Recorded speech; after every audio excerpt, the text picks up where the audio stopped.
I'm Kendall Brettig. Terrain Tamer Parabolic Leaf Springs for a comfortable ride in your four-wheel drive. terraintamer.com. Residents in Melbourne have been woken by an earthquake. The 3.8 magnitude tremor struck at a depth of around 3 kilometres in Sunbury. Sitting here, I was like, oh my Lord. Heard the rumble first. It sounded like a truck going past or something. Oh, it was shocking. I got a terrible fright. Geoscience Australia says it was felt as far north as Bendigo and as far south as Hobart. It's the fifth earthquake of magnitude 3 or greater recorded in Victoria in the last 5 years. 1 in 4 Australian tenants are spending more than half their income on rent. The cost of rentals has risen sharply as interest rates increase and the return of migrants drives up demand. CoreLogic Head of Research Eliza Owen says it's putting strain on low-income households. At the median income level across Australia, you're looking at 31% required for rent. But at a lower income level, say the 25th percentile, it's looking at more than half of income.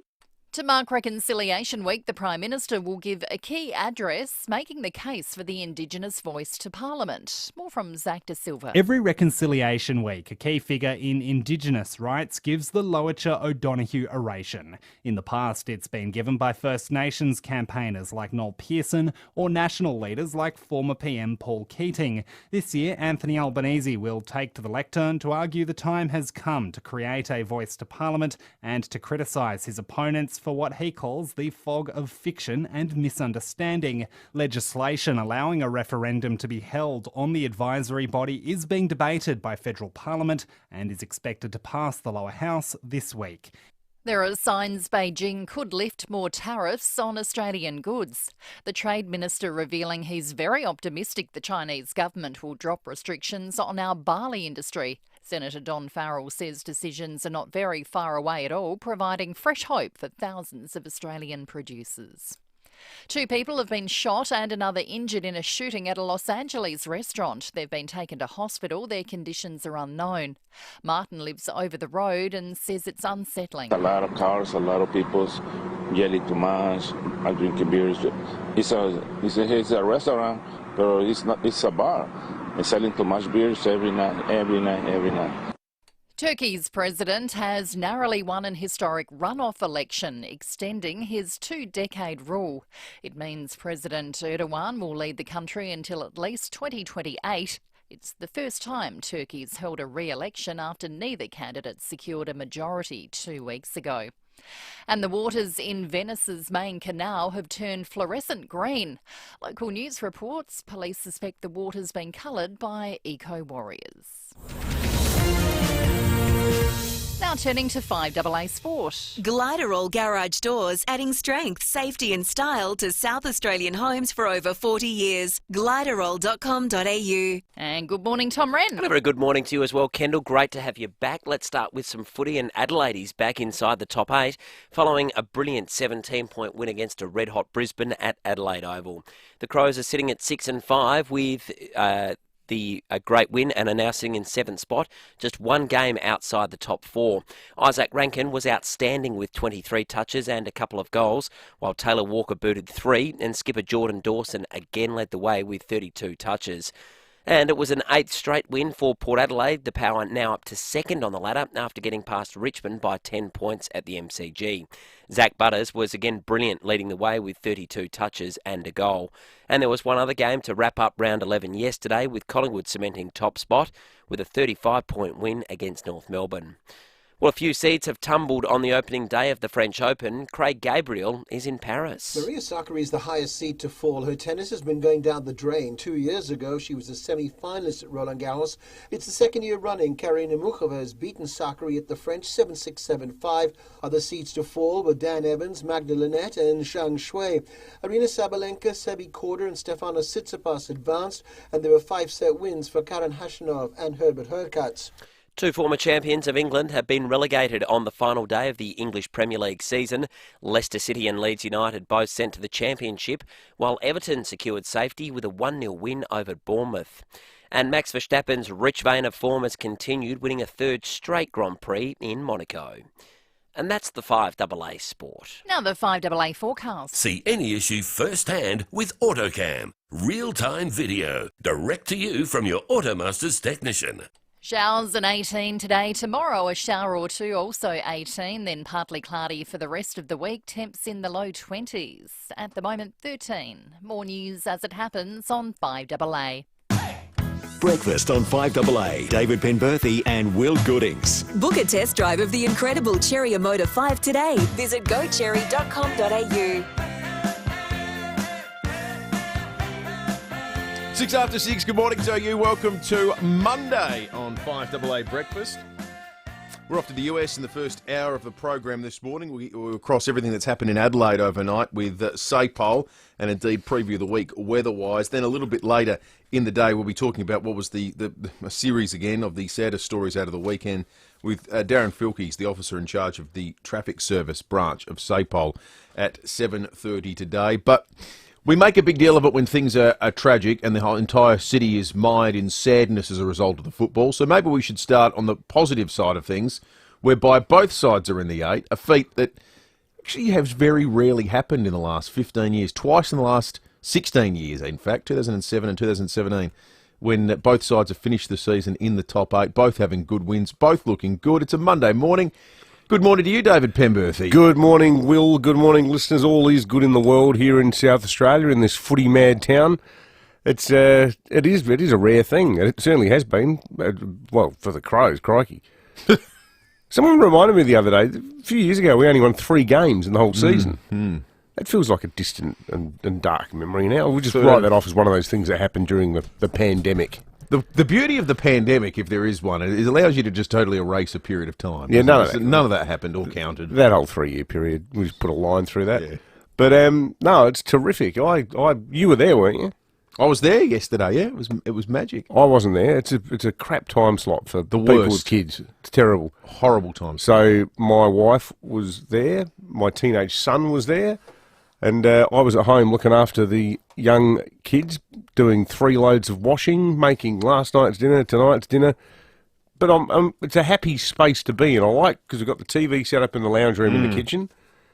And in that second quarter, I was starting to think, I can see myself doing a hell of a lot of unnecessary cooking if things go bad here. But it was tools down for that second half. It was a brilliant, brilliant game of footy. And a great win for Port as well earlier in the day. To your point about that time slot, I'm sure it has TV significance for the broadcasters, but if I was the AFL czar for a day, I'm getting rid of that and making that Thursday night football every week. It's a terrible, terrible time slot. It's the one time of the week where I reckon, unless you're 22 living in a share house, I think from 4 o'clock onwards, wherever you are on Sunday, you have a homing mechanism where you think, all right, we've been at lunch, or we've been bushwalking, we've been, 10-pin, we've been out doing something. Yeah.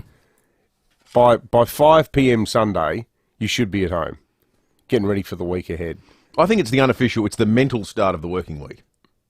I actually find, that vague sense of, it's the mildest form of depression. Yes. The mildest form of depression is the knowledge that, I've got to go to work tomorrow. And it starts at about 3 o'clock on a Sunday. Whereas I regard Thursday night as the first night of the weekend. I think I'm interested in whether our listeners have similar parameters. When does the week mentally start and stop? Because I think you're right. I think Thursday night's the beginning of the good times, and Sunday afternoon's the always been of the view that Thursday, as long as I can remember, I've had some of my biggest, this might be obvious, people who listen to Friday's radio show.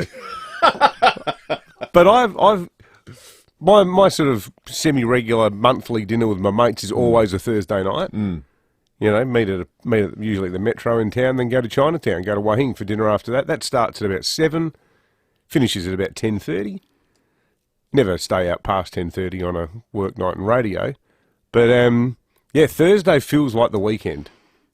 I wonder if there's a way our listeners could... How would you best change the structure of things to reflect how you feel about the week? The football, whether it be football, the working week and so forth. Let us know if you've got some big revisions you'd like to make. 8223 text is on the Duttons text line. So you can always get through one day of work feeling like you haven't had enough sleep. So Friday. Try all of them. Well, yeah, exactly. 11 minutes after 6. You can watch along on the Foodland Supermarkets Facebook and YouTube live stream at any point during the morning and interact with us that way as well. We're going to take a quick break and get to the news headlines in a moment. Taking care of your hearing health is so important, and it's that much easier with Audica. If you're a pensioner or a veteran card holder, you may be eligible for government subsidised hearing aids. And if you don't qualify, Audica also offers 0% interest, fee-free and flexible payment plans. For full conditions and to book your free hearing check, visit audica.com.au or call 1-800-HEARING. Free hearing checks are for adults aged 26 years and over. Conditions apply under the Australian Government Hearing Services Program. Adelaide, get ready. The Ampol State of Origin returns to our state to kick off the 2023 series.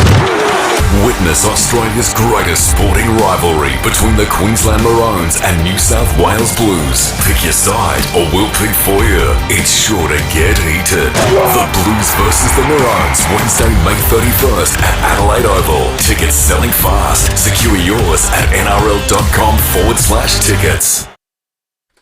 Now, the Capri Theatre is well known for its iconic Mighty Wurlitzer theatre organ, and they're celebrating its 40th anniversary. Since arriving in 1983, it's awed countless audiences through its unrivaled power for creating a cinematic atmosphere. So what better way to celebrate a 40th than a performance from the celebrated organist, Chris McPhee? This is going to be great. We don't live that far from the Capri, and I've seen the Mighty Wurlitzer in full flight a few times. It's a sight to behold.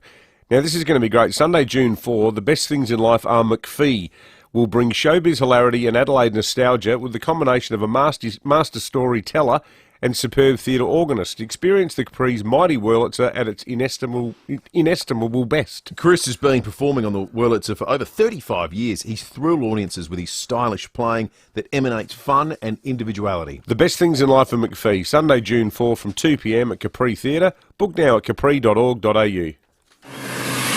The Royal Flying Doctor Service will be landing in your letterbox soon. Expect to learn about all the incredible things they do to help all South Australians, including those of us who live in Adelaide. It could be a heart attack, motor vehicle or farming accident. It could be helping a mum deliver a premature baby. Without the Royal Flying Doctor Service, they'd have to go it alone. For the people and the life you love, keep the Flying Doctor flying. Please show your support and donate today. Visit flyingdoctor.org.au. 9 News is made in Adelaide for Adelaide. And has been since 1959. I'm Kate Collins. And I'm Brenton Raglas. Join us for 9 News tonight at 6. Breakfast on 5AA. David Penberthy and Will Goodings. Test drive the Cherry Emoda 5 at Cherry Glen Osmond from 33k drive away with immediate delivery. Go Cherry. 14 minutes after 6 news headlines on this Monday, the 29th of May. The Goyder Highway is reopened following a truck fire yesterday. Both trailers were fully engulfed in flames, with the fire spreading to nearby grass. The fire was brought under control, but the highway was closed for the entire day. It's now reopened. However, 25k an hour speed restriction will remain in place for the next 3 to 4 days while repairs are undertaken on the damaged road service. Drivers are advised to avoid the area if possible. The Prime Minister will use a key speech to claim opponents of the Indigenous voice to Parliament are doomsdayers and jumping at shadows. Anthony Albanese will give the address to mark Reconciliation Week. He'll also argue the time has come to enshrine the voice in the Constitution. That's taking place here in Adelaide. That's tonight. Named after Loicha O'Donoghue, the trailblazer for the cause of reconciliation. I don't know if the Prime Minister is necessarily pulling the right rein there, calling anyone who's opposed to voting yes, calling him any type of name strikes me as tactically, spectacularly counterproductive. The whole yes campaign just is a threat to anyone who questions it. The campaign is a threat. I don't think the whole campaign No, is. sorry. But there's a certain... The loudest noise out of it is, imagine what it'll mean if you say no. Yeah.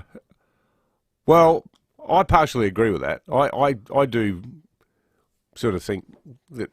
Imagine being an Aboriginal person and just waking up the Monday after the voice and finding out that 68% of the country say has voted no. You'd think, well, what do they think of us? I think it's, but that's a fault of the framing of the whole thing. Then, yeah. Well, no, I think the bigger problem though, and to my original point about Albo, calling someone a doomsayer. There's a lot of rhetoric going on here that reminds me of the master tactic of Hillary Clinton against Trump, where she decided to say that all of his supporters were a basket of deplorables. Didn't that work well? You know, if people have got concerns or questions, it doesn't mean that they're potentially racist. It just means that they're actually confused. But I just find the whole thing alarmist and over the top, because it requires you to ignore a long history of Australians being pretty reluctant to change the Constitution. Well, we've only voted yes, 4 times to anything, haven't we? Is it 4? It is 4, I think. Oh, it's certainly not more than 4. The one thing Albo's doing that I think is clever on this is trying to get it back to 1967 and make it more of a feel-good exercise. But then in the same breath to say, oh, you know, doomsday, well, you know, there's different ways to approach it without putting any type of label en masse on no voters. Strikes me as stupid. But, well, you know what it feels like? It feels like the political equivalent of telling people not to boo Jason Horne-Francis.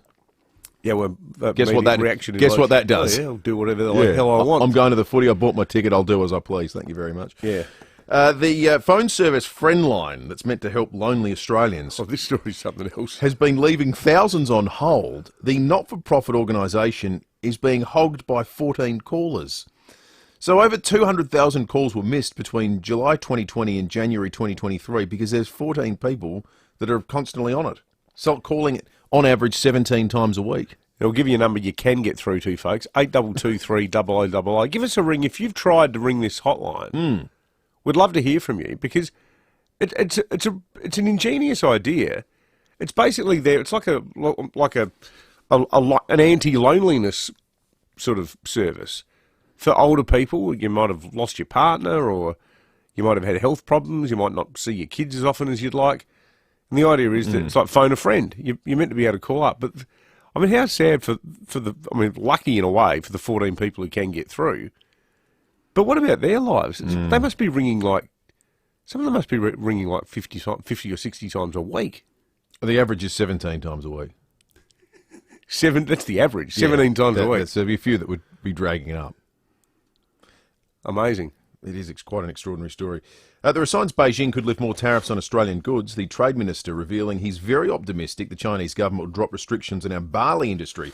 Senator Don Farrell says decisions are not very far away at all, providing fresh hope for thousands of Aussie producers. Well, wouldn't come a moment to... What was the fatuous basis on which they banned barley? Oh. The reasons that they go for all these all of them were ludicrous. Some of them were there quarantine, bacteria concerns, and yeah, they just happened to coincide with us calling for an investigation into the origins of COVID. Yeah, yes. I wonder if when things do get back to normal. But I don't think we're necessarily going to rush headlong back towards China with open arms anyway, are we? I think the lesson has been we need to find other markets. I find the whole if Australia and China if it was a relationship between sort of two teens, you'd wonder about if you're the dad, you'd pull Australia aside and say, "Hey, there's other countries out there." I think that's exactly right. There's plenty more fish in the sea. Yeah, yeah.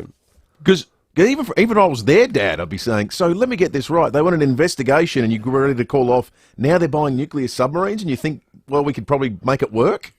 Yeah. Sorry? Yeah, and the analogy would be, look, I know that for a while there it was the most fun you ever had, but this country cannot be trusted. Yeah. This country, it'll cheat on you again. Or as George W. Bush once tried to say, fool me once, shame on. Top of 18 today, the up to 4 mils of rain, 13.3 degrees outside in the city at the moment. Tomorrow, 18 and up to 2. Wednesday, again, like last week, top of 20, really nice day on Wednesday. In fact, the back end of the week looks pretty nice. Thursday will be 21 and cloudy, 22 on Friday. The weekend, drizzly, but not particularly cold. 20 on Saturday, 20 on Sunday, and up to a middle of rain. So I think, in fact, every day this week, bar today and tomorrow, it's forecast to have a maximum temperature over 20, which is totally livable. I got absolutely drenched yesterday morning. I was out and about doing some backyard shopping related stuff and got caught when it was absolutely bucketed down at about 11:30. I had to walk from one side of a car park to another. I was buying a garden shed, And by the time I walked about 20 metres, it was like one of those Sydney rainstorms where you feel like you've had a shower. Did you get wet at the footy? We did, but only a little bit. There was 2 periods of, I think, about less than a minute worth of decent rain. Wasn't enough to soak the clothes. It was fine. Good footy weather.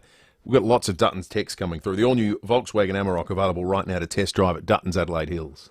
One here correcting me from Paula. 8 out of 44 referendums have been successful. Difficult to get the dual criteria. Majority of voters in a majority of states. It's 4 out of 6. Thanks for that. One here from Wendy. David and Will, no one should be coerced or almost threatened to vote in one direction. I've been mistakenly thinking we are a democracy. Well, we are a democracy, Wendy. I wouldn't lose too much sleep about us not being one. We don't have rigged elections or anything, but can understand you feeling a bit pressured. One here, if it was a vote for Indigenous recognition, it would easily get up. But to put an unelected body in the Australian Parliament on lifelong appointments is a step too far for a lot of people. Thanks for that. And quite a few backing our theory that Thursday is the first day of the weekend, whereas Sunday is the first day of the working week. Paul in McGill says, morning lads, the weekend mindset definitely starts on Thursday night, evidenced by the casual Friday work attire. Good on you, Paul. 8 referendum questions have gotten up. In 1906 and 1910 there was one each. There was another in 1928. 1946 there was one. 1967, of course, that Albo's talking about today, there was 2. So 1977 there was 3, and I think that's where the confusion comes up. So on the 77 ballot there were 3 changes that were put that people voted in favour of, but wasn't a separate instance. Yeah, okay. Tom Wren is in the 5AA breakfast studio with us. Gliderol Garage Doors, adding strength, safety and style to South Australian homes for over 40 years. Gliderol.com.au. Morning to you, Rennie. Morning to you, Will. Morning, David. Winners and losers for Monday morning, as we always do. Boy, oh boy, what a start it was in terms of the week for all footy fans. The Crows last night, I was lucky enough to call it with Rowie, who I thought combusted a couple of times. How'd he go? Did he? Did you need to get him off the floor a few times? I think the AFL might have a couple of queries about some calls to the umpires. He told them to stick it in their pipe and smoke it a couple of times when the Crows kicked goals in that third quarter. But he was in brilliant form. He was outstanding. Did he say anything about Mr. Zorko? No, it was a little. The fingers were scratching around a bit there, weren't they? Didn't look great.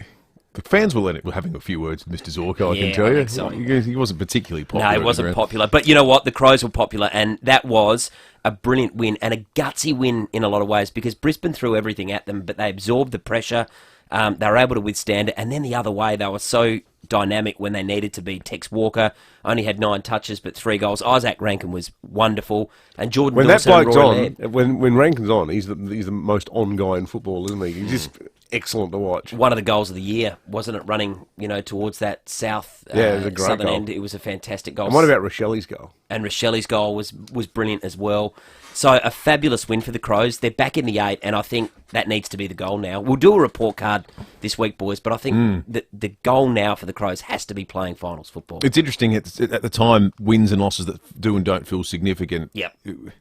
Sometimes your perspective changes. For example, the Carlton win on Thursday night in the moment felt like the arrival of the Adelaide Crows. On reflection, not that great. The Port Showdown win at the time felt like, okay, well, how well are Port actually going? Turns out that was a great win. Yeah. And I think that now and the Brisbane win yesterday, the 2 probably signature wins of the Crows season thus far. If you wanted to say this is a side that actually can compete in September, they're the games you're looking to. The next test, not to be negative, Nelly, the day after such a great win, but they've got to take it on the road. Absolutely. They had 1 win away, and it was against Hawthorn, and it wasn't a very convincing one. Well, and that was horrible. What a test it's going to be this weekend. It's going to be a big test for Isaac Rankin, former side, but Gold Coast were genuinely good on Saturday night, and it's in Darwin, and that's where they've been previously, and they're training all week. They're going to be settled in happily there. They'll be at the Mindle Beach markets having a Luxor for dinner tonight and walking around in the sun. And I wouldn't say that's normally a big advantage, but given it's such a unique set of conditions up there, it gets so slippery with all the dew. I think that counts for something for the Sun. So huge test for the Crows this week. But a massive win again for Port. That's a club record equaling 8 wins in a row. So they're now second. And Zach Butters again, outstanding, 32 touches and a goal. It wasn't pretty again, but they found a way. They got enough of the ball. Their inside 50s weren't fantastic. Beating Richmond at the MCG Never one easy. of the toughest asks in footy. Certainly has been over the last 4 or 5 years. Especially when they've got a new coach, you never know how they're going to respond. Yep. And they had a crack, the Tigers, yesterday, but the Power, much like the Crows, they withstood it, and they've got Hawthorn at home this week, maybe Todd Marshall back, maybe Charlie Dixon, and that will be a club record 9 wins in a row if they can do it, which you'd expect they would, despite the fact Hawthorn, won on the weekend. So, big tick again for Port Adelaide, who continue to do all before them. While we're going on losers, just with the football, Carlton, they are a myth. They are an absolute disgrace. What they've dished up in the 21st century, they are head and shoulders the worst football club in the league. They just continue to disappoint. Yeah, so that's a good call, Rennie. So the last 22 years, horrific. I'll go through the records. They'd have the worst win-loss by a mile. I'm just trying to think what's the highlight of the last 22 years for Carlton fans. No, hasn't been one. Didn't they make the finals about 7 years ago, and then sack Rutten straight afterwards? Yeah, Ratton? They made the finals a few years in a row. They've won a few finals, but they have boardroom spills. They have issues on and off the field. I think their problem is they believe their own hype. Yeah, they do. There's a culture of getting so far ahead of themselves. Yeah. They were a brilliant club. They were a great club in the 80s and 90s, but those days are long gone. Other winners, losers as well, footy tipping fans. It was a rough old week for all tipsters out there. It was really hard. I don't know how you went, but I battled in a big way. And maybe that's why I'm a little bit angry as well. I picked the Blues on Friday night, and that was shocking. Other winners, though, the Thunderbirds, they beat the West Coast FIVEAA for the second time this season by a goal. That's a huge win for them, cements them in top spot, so that was massive. Thanasi Kokonakis, for those waking up overnight, that's one of the best Grand Slam wins of his career. He beat Dan Evans, who's the number 20 seed, so that's a huge effort from Thanasi, and just gets in those ranking points and into the second round of a major. Max Verstappen, another win, 3 in a row now, so he is flying. And Oscar Piastri, I'll give him a shout out as well. He picked up a point. The Aussie finished in 10th spot. Fantastic. So that's really good for him.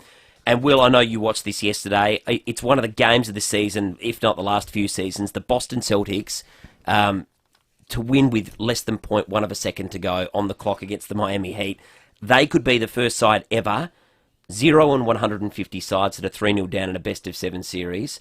They were 3-0 down. It's now 3-3 heading back to Boston. I think they do it. Well, they should. They're the number 1 seed against an 8 seed. The whole playoffs have been unbelievable. That game, Rennie, is one of the best playoff games I've ever watched. You're right. Just an extraordinary finish. What a game. It was so good, wasn't it? The refs putting 0.2 or 0.3 seconds extra on the clock Why? at the end turned out to be pretty important. Unbelievable. That was, Good amazing. on you, Rennie. Good on you. Thanks, mate. Check out Gliderol Garage Doors' new Timberlook Native Series sectional doors, gliderol.com.au. Build a roof over your decking, a roof over your car. Alpha Industries are the best by far. A roof over your Barbie, a roof over your beers. Alpha Industries last for donkey's years. A roof over your swimming pool, a roof over your boat.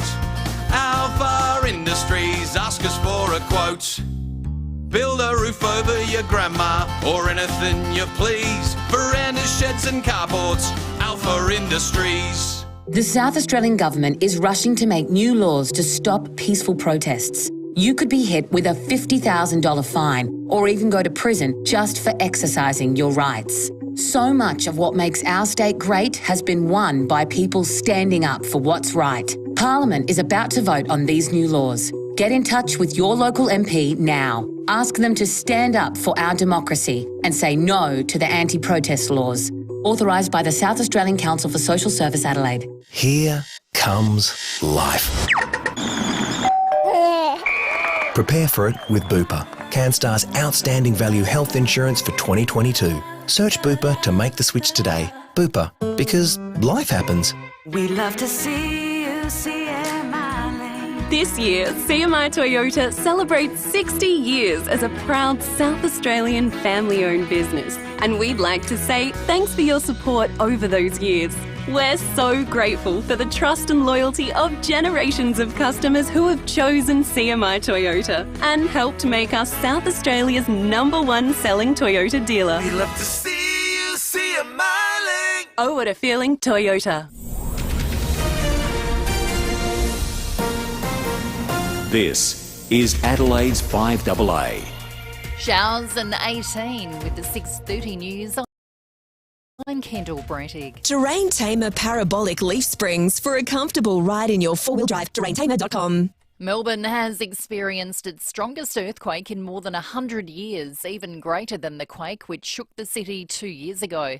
The 3.8 quake struck under Craigieburn around 11:40 last night. Chief scientist at the Seismology Research Centre, Adam Pasquale, says it sent shockwaves across much of Melbourne. This is the largest earthquake in the Melbourne metropolitan region for over 120 years, in fact. So it's pretty significant. It's not unknown for that region. There are sort of known faults that we've seen earthquakes on in the past, but nothing this large. A former Reserve Bank economist says local councils and residents with a not-in-my-backyard mentality are to blame for Australia's housing undersupply. Emma Minnie reports. According to analysis by Tony Richards, 1.3 million houses could have been built over the past 20 years. He says local councils imposing costly zoning, planning and building red tape on medium-density builds has limited their development. Dr Richards has told the Financial Review local councils should be stripped of such powers to stop appeasing NIMBY agitators. He says the government needs to bolster its target of building 1 million homes over 5 years if it is to meet demand. Operators claim the gig economy will all but collapse if tough new federal regulations are adopted.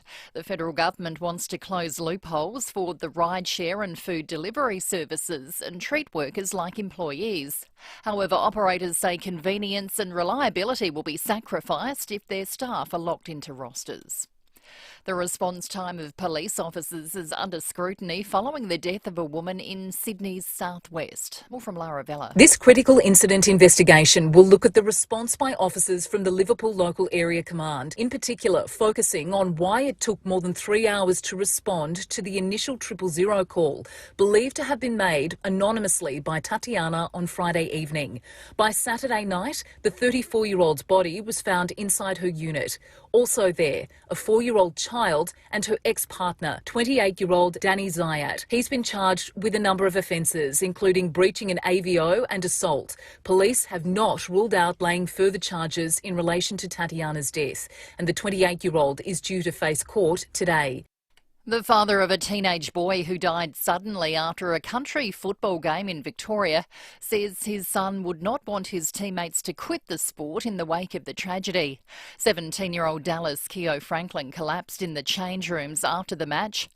He did not have any pre-existing medical conditions and his father wants the coroner to investigate. A phone service is leaving tens of thousands of Australians on hold because lines are being hogged by a small group of callers. Friendline was set up 3 years ago to help older people with loneliness, but 42% of calls taken in the past 3 years were from the same 14 callers, while close to 300,000 calls went unanswered.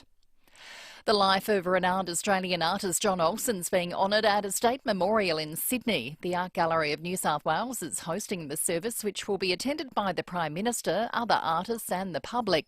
The gallery's head curator of Australian art, Wayne Tunnicliffe, says his legacy lies within his landscape paintings. He created a unique vision of the spirit and character of Australia. So I think his legacy will really be in his art. I mean, the sense of a life lived well and a remarkable contribution culturally. Now turning to 5AA Sport. Check out Gliderroll Garage Doors' new Timber Look Native Series sectional doors. Gliderroll.com.au. Here's Tom Wren. Thank you, Kendall. Let's start with footy. Adelaide coach Matthew Nicks has praised the fighting qualities of his side following last night's 17-point win against Premiership fancies Brisbane. The Crows absorbed 66 inside 50s to hold on, and Nicks says it's a credit to his players. You know, we showed grit, we showed resilience. We had 30 D50 stoppages and we were 1 goal 3 against. So that's pleasing as a coach, because that's what we believe as a coaching group that gets it done in finals footy. Outstanding result. The win sees Adelaide up to 7th on the ladder, while Port Adelaide is now up to 2nd following an 8th straight win against Richmond. The Power got home by 10 points and could regain Todd Marshall and Charlie Dixon for next week's home clash against Hawthorn as they chase a record-breaking 9 wins in a row. Well, the English Premier League's relegation fight has stayed alive right until the final kick of the season. Ultimately, former champions of England, Leicester and Leeds United have been sent back to the Championship following Everton's 1-0 win over Bournemouth. Due to the Foxes' win over West Ham, Everton had to beat the Cherries to survive, and it all came down to a second-half screamer.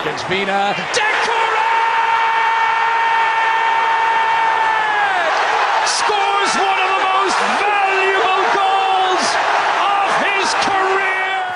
What a call, that audio, thanks to Optus. Well, to tennis and a huge night for South Aussie Thanasi Kokkinakis, beating 20th seed Dan Evans 6-4, 6-4, 6-4 to advance to the second round of the French Open. Fellow Aussie Jason Kubler also won through in 5 sets, while it was mixed results on the women's side, with Storm Hunter winning through, but Kim Birrell lost. And that's the 5AA Sport. Now the 5AA forecast. See any issue firsthand with AutoCam. Real-time video, direct to you from your Automaster's technician. Showers and 18 today. Tomorrow a shower or two, also 18, and then partly cloudy for the rest of the week. Temps in the low 20s. At the moment, 13. More news as it happens on 5AA. Speak with One Solution and they'll tell you cybercrime is not a big business problem, a government problem or a small enterprise problem. It's everyone's problem. Ransomware, malware and adware remain the #1 threat. One call to One Solution will put your business in a safe place. It's the smartest, most cost-effective business decision you'll ever make. Get in touch with One Solution, winner of the National Telstra Customer Experience Award. onesolution.net.au. 5AA Breakfast is streaming live right now. To watch, simply head to 5AA on Facebook or YouTube. Breakfast on 5AA, David Penberthy and Will Goodings. Book a test drive of the incredible Cherry Motor 5 today. Visit gocherry.com.au. 22 minutes to 7. Police and weather coming up shortly. We're off to the US before 7 o'clock too. Some details on a Ukrainian counteroffensive are coming through. A huge recruitment drive as well, with a cinematic display that's been put together by the Ukrainian government, who themselves have had to repel a drone attack overnight. We'll get the details on that before 7 o'clock. A little bit later today, we know the Prime Minister's in town, but Her Excellency, the Honourable Francis Adamson, will be leaving town, undertaking an official visit to Hong Kong and Korea, the Republic of Korea, this week to promote education, trade, energy and defence opportunities. She, of course, was formerly the head of the Department of Foreign Affairs and Trade and served at the Australian Consulate General in Hong Kong from 1987 to 1991, so playing a home game is our governor there. She'll meet with members of the Australian Chamber of Commerce, speak with business leaders there. She'll be vouching for, as the patron of Study Adelaide, for the parents of school students from Hong Kong, and she'll be meeting them in that part of the world as well. Then off to the Republic of Korea, where she'll be talking energy, construction and business.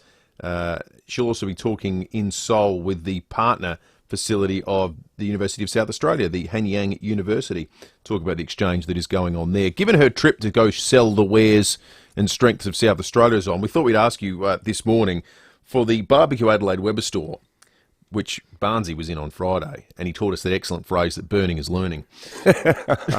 After the ham went up. Exactly. We've got the looked like a Catherine wheel, that ham. $100 Barbecue Adelaide Weber store voucher. We're asking you, what is something unique to South Australia that the Governor should show the world, should sell to the world? Something uniquely South Australian should be selling to the world. 82230000 hasn't left yet, so if we've got some suggestions for that Barbecue Adelaide Weber store voucher, something uniquely South Australian should be selling to the good people of Hong Kong and the Republic of Korea. If the quarantine laws allowed it up there, I reckon the Sturt Desert Pea, I could see that becoming a cult plant. A cult plant. You know, a lot of people have cyclamens that they keep in their bathroom. Well, a lot of people would know that. Do you know what, you've got the famous idea what I'm talking about, Will? Nope. Cyclamen? Nope. Cyclamen looks a little bit like a begonia. It's like a very fragile sort of, almost like a succulent type leaf, and it dies back in winter, but it puts up these beautiful white and pink flowers. People keep them in their bathrooms. I think a Sturt Desert Pea could become like a feature plant in Asia. I reckon they'd like it. I think they'd like the look of it. I like that idea. There's some more coming through on the open line, 8223 You can text us too on the Duttons text line, 0448 1395. Speaking of Barnsley, Saturday afternoon, big thanks to everyone who gave me suggested venues for teaching my teenage son Jim how to drive. We did end up. Chris Jarmer told me that the 36's car park just off Crittenden Road in Findon was a good spot. So we ended up going down there. But coming back through Mile End, late afternoon Saturday, I said to Jim, mate, let's just nip into the barbecue store and say good day to Barnsley. It was like party central in there. We got there at about 4:15, had a can of West End with him. And, just a terrific vibe in there, filled with people. They're doing a roaring trade too. Well, the first birthday. He said if you don't like loud music, it might not be the place for you. Scott Glenunga's called in. Scott, the governor hasn't left on her trade trip yet. What's something uniquely South Australian that she should be selling to the world? Good morning, David and Will. Uniquely South Australian would have to be the fact that we were the only state in Australia not settled by convicts. So, we haven't got a criminal background. It's a good starting point for a conversation with places used to trading with Australia, isn't it? Oh, so you deal with that part of Australia, do you? Don't deal with anyone from Sydney or Melbourne. You can't really trust them. It'd be a good icebreaker if anyone's had a bad experience trading with Australia, wouldn't it? It's better to say, you dealt with one of the convict states, did you? You know they are criminals. Yeah, well, old habits die hard. There is another way. Joe in Gawler, good morning. Morning, boys. Give them Rowie. Give them Rowie? What? Just give them Rowie? Yeah. He is unique to South Australia, and in fact, maybe even planet Earth. Yep, in a bow. Give them. What would they make of Rowie in Hong Kong, do you think? They open this large box, and it's like a Jack in the Box. He says, "Kabang! Kabang!" I don't know how Rowie go in China. Well, they've. I don't know if they're like that kind of untrammeled, let it rip broadcasting. Well, I think Hong Kong 15 years ago, maybe, but they've. Beijing's just exerted a bit of influence on Hong Kong, and they've de-Rowiified the joint. Yeah, that's right. Which is not a turn of phrase you'll hear in a... You ever been to Hong Kong? International relations lecture. Yes, I have been. Never been. Apparently it's great. Fascinating place. Good food, apparently. Apparently you can't buy bad food in Hong Kong. It's like being on the set of Blade Runner, the original with Harrison Ford. It is a spectacular place, and there is an incredible contrast between the opulence of the giant office towers in the CBD, and you can go out and see the little fishing villages where people still live the traditional way of life in the shadow of these giant towers on these little sea shanty shacks over the top of water, fishing and making, cents a day. It all happens in an incredibly small amount of actual space. Yeah, it's a culturally fascinating place. It is. I remember going to Shanghai with John Howard years ago as a journo, tagging along when he visited. It was what was his name? Was it Li Peng was the president? We went to the Great Hall of the People in Beijing, and Howard got a formal welcome by the People's Liberation Army. They had people from the Army, the Air Force and the Navy, and one of them walked towards our Prime Minister holding this gigantic bayonet, and it was like, this guy, look, he was like that basketballer. He was pretty much like the tallest bloke in China. Yao Ming. Poor old John Howard's just standing there sort of smiling at this bloke. And we said to him afterwards, yeah, that looked a little bit intimidating, and he said, I hope you noticed that unlike Bob Hawke, I didn't lift myself up on my tippy toes, because apparently when Bob Hawke got the same visit in the 80s, Hawkey having a bit more of an ego than John Howard, tried to puff his chest out a bit and lifted himself up. Andrew and Craigmore, we might take one more on this. Andrew, good morning to you. G'day guys, it's the Culture Vulture of Craigmore.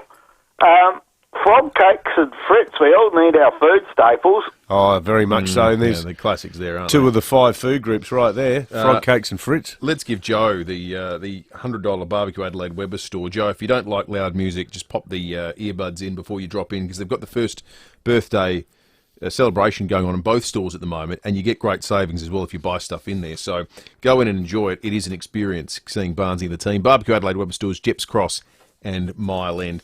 Let's check traffic. When we come back, we'll check in with SAPOL on the Weather Bureau. Car under the weather? We'll take it to an independent RAA approved repairer before you hit the road. T's and C's apply. Thanks, Will, and good morning. Roads are wet this morning following an overnight rain, so drive carefully on your way to work. And look out for a little bit of light fog this morning. It's on the freeway above the tunnels. Take it easy through that neck of the woods. Starting to get busy, South Road at Edwardstown. We are slow for works at the moment at Eden Hills, Shepherd's Hill Road near Sturt Road, speeds at 40, with cameras, Sturton Road, Edinburgh, and Tapley's Hill Road at Glenelg North. It's SUV season at Mercedes-Benz, with great savings on select new and demonstrator models while stocks last. Ends June 30, terms and conditions apply. Adelaide's most accurate traffic on 5AA. Adelaide, get ready. The Ampol State of Origin returns to our state to kick off the 2023 series. Witness Australia's greatest sporting rivalry between the Queensland Maroons and New South Wales Blues. Pick your side or we'll pick for you.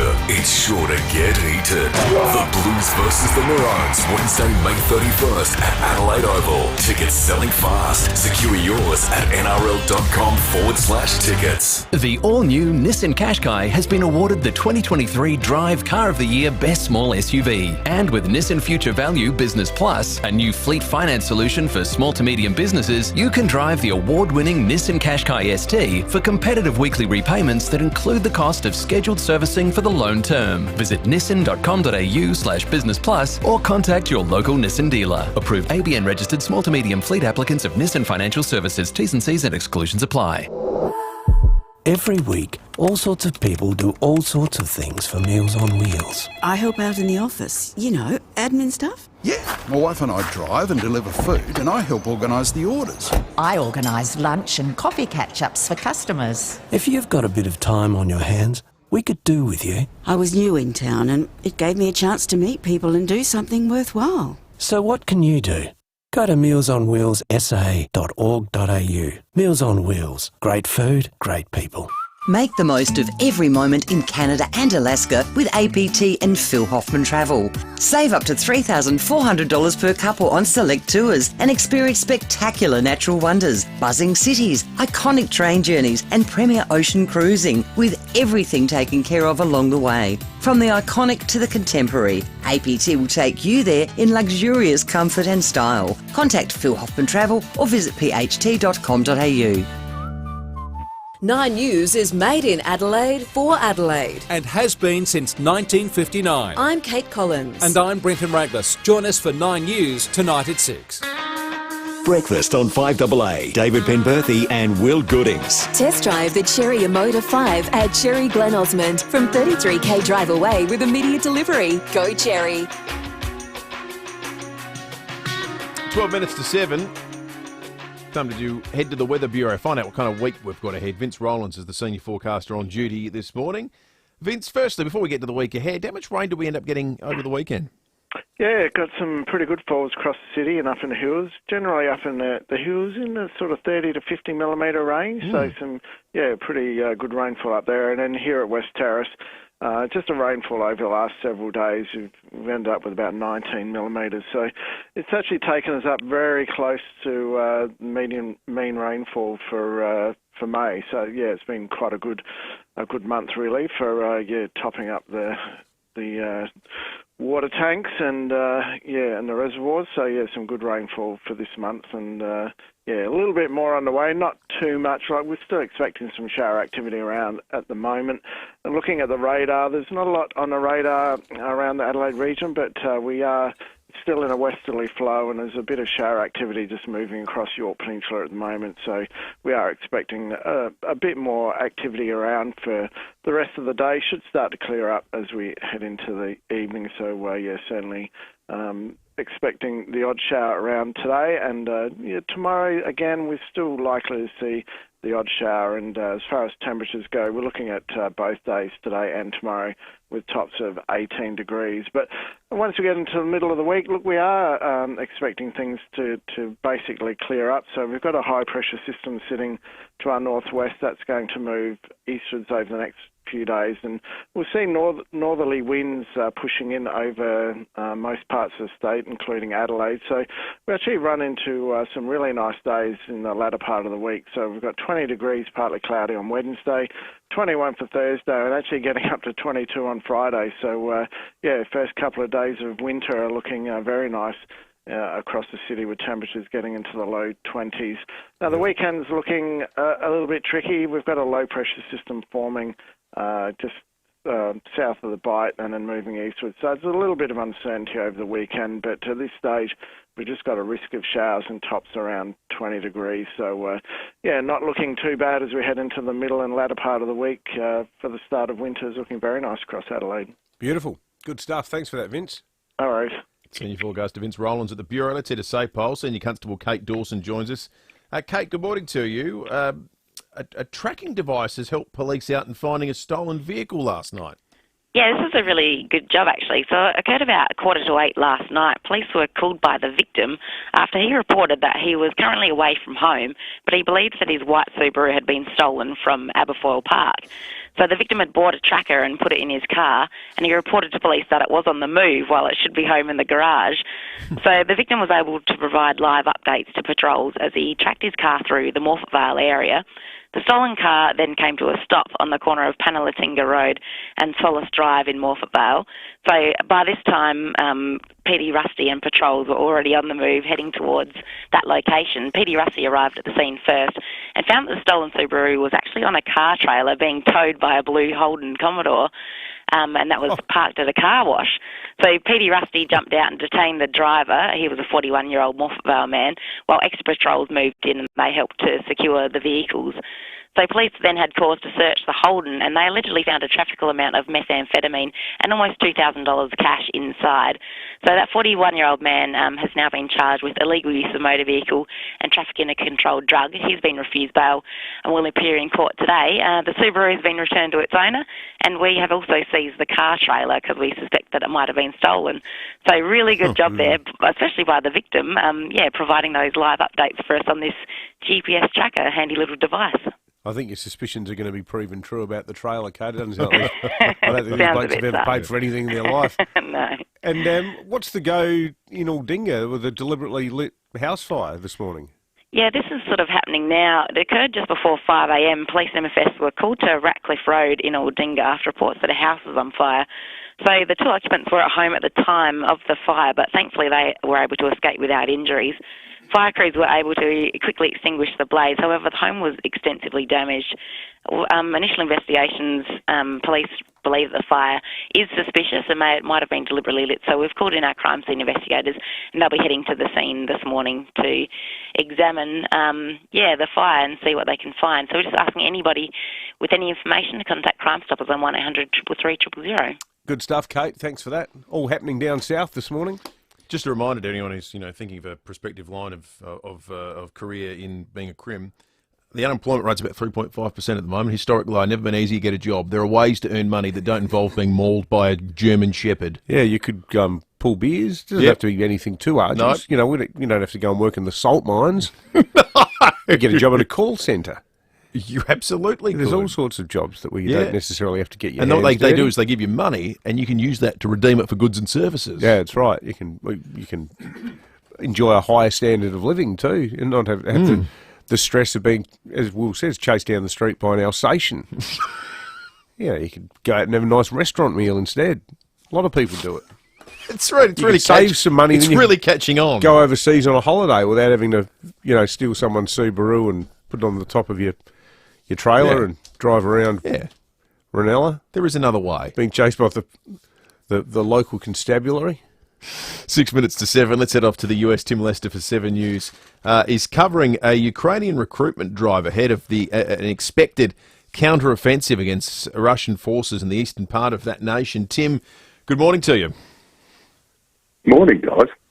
So, Tim, this the war, the story of this war so far seems to be a whole bunch of people who really, really passionately care fighting a whole bunch of people who are conscripts and ex-prisoners and haven't really got their heart in it.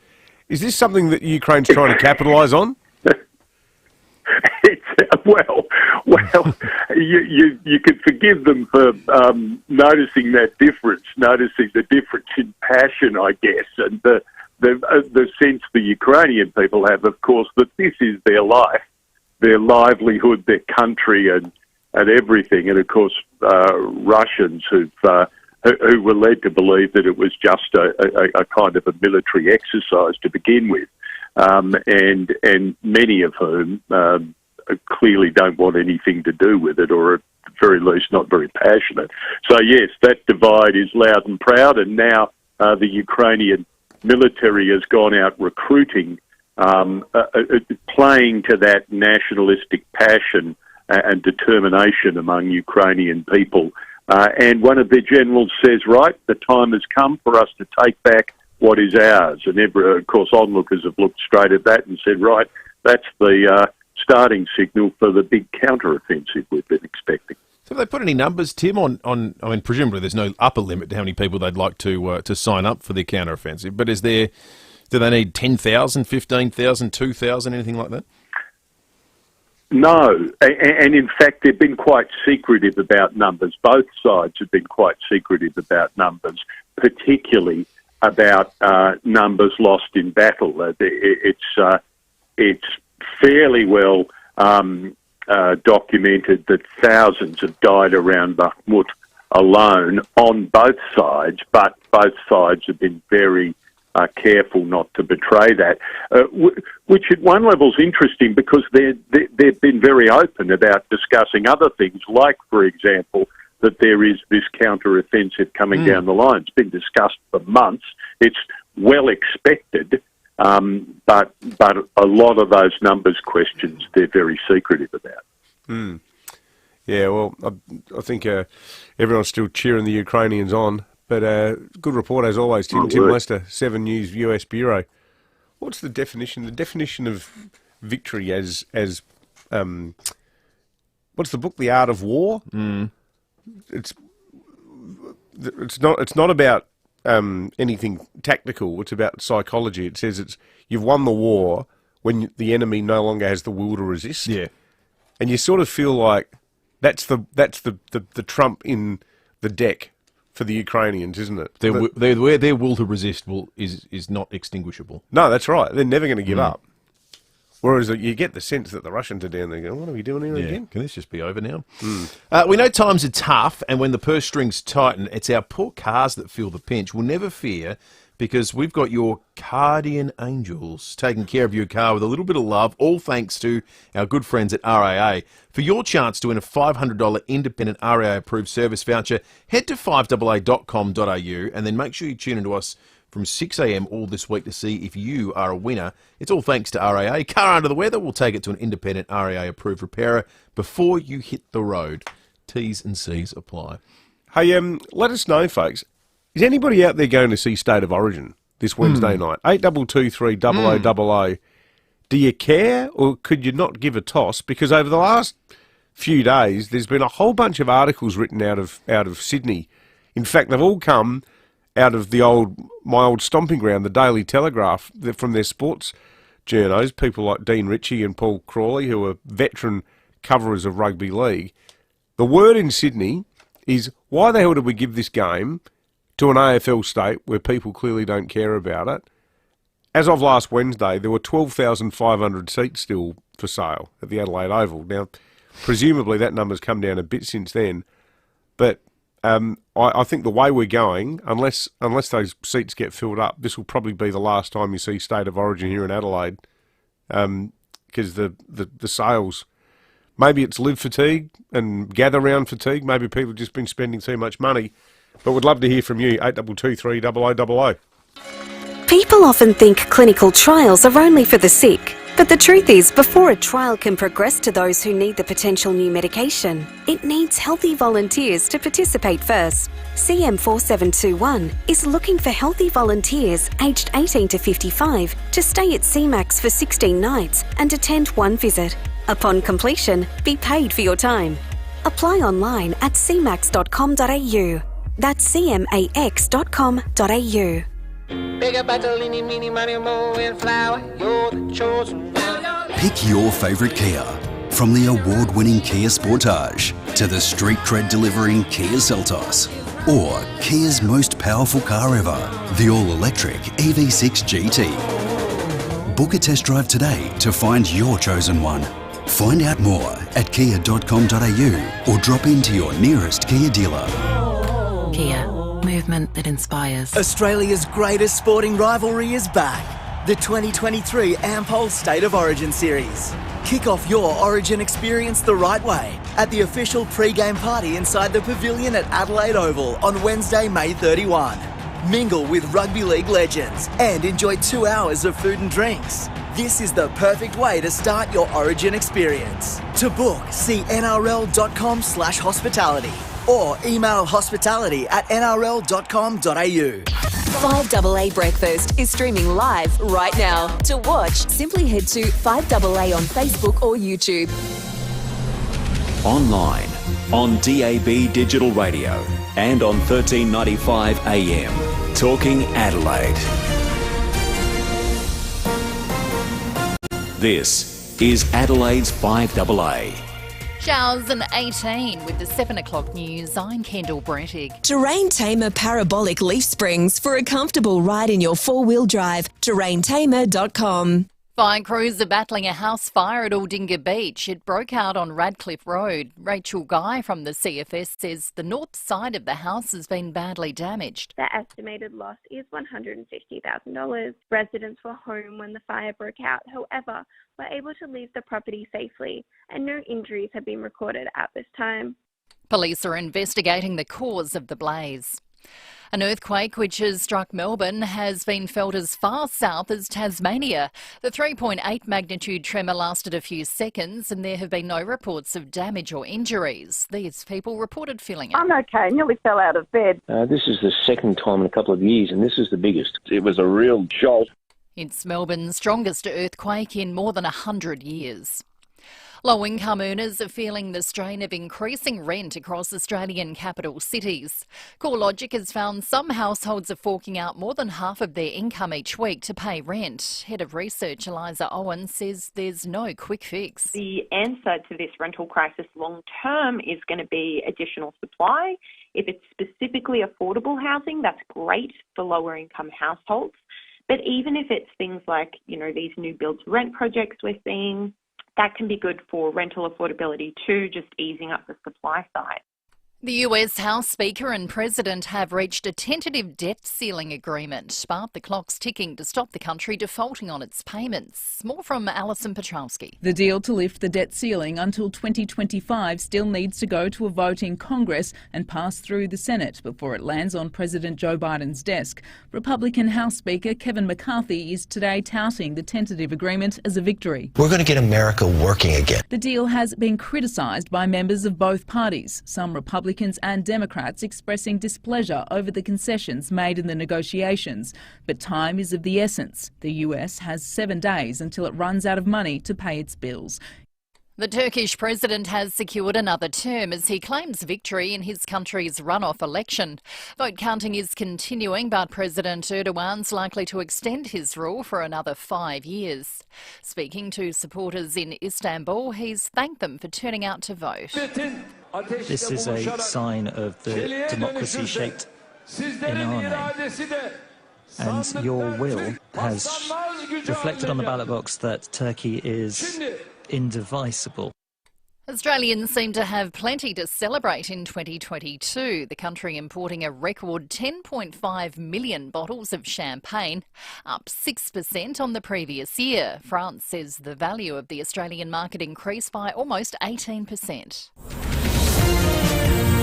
Now turning to 5AA Sport. Gliderall Garage Doors, adding strength, safety and style to South Australian homes for over 40 years. Gliderall.com.au. Here's Tom Wren. Thank you, Kendall. Let's start with footy. Port Adelaide coach Ken Hinkley has praised forward Ollie Lord following his strong performance in yesterday's gutsy 10-point win against Richmond. Lord had 6 marks and booted a goal as the Power made it 8 straight wins. Hinkley saying it was a great effort given there's no Todd Marshall or Charlie Dixon. When you lose a player, you hope you find a player, and we've had Todd and Charlie basically missing now for 3 weeks. Todd didn't play very much time against the Kangaroos, so Ollie's been a really successful story for us this year, and I think the future looks bright.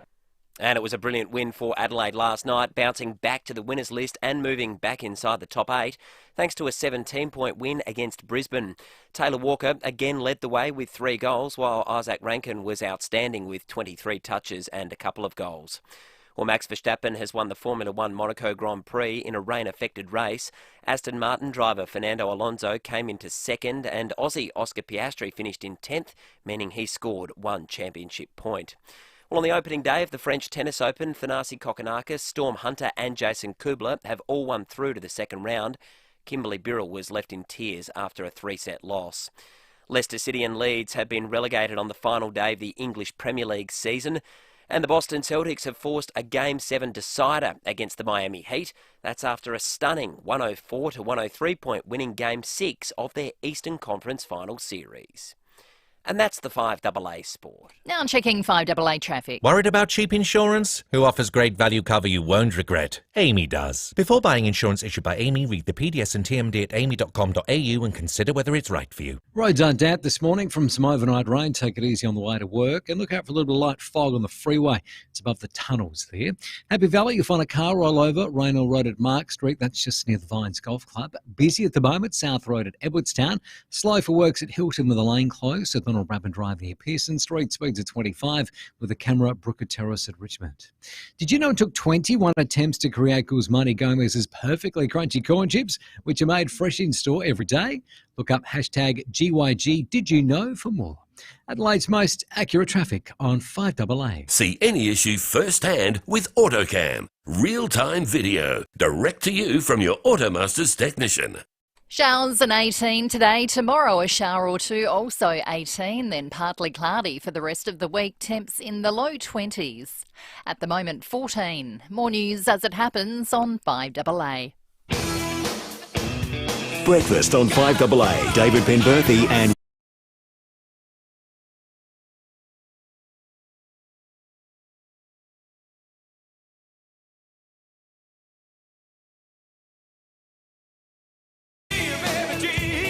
I don't think Grimm is doing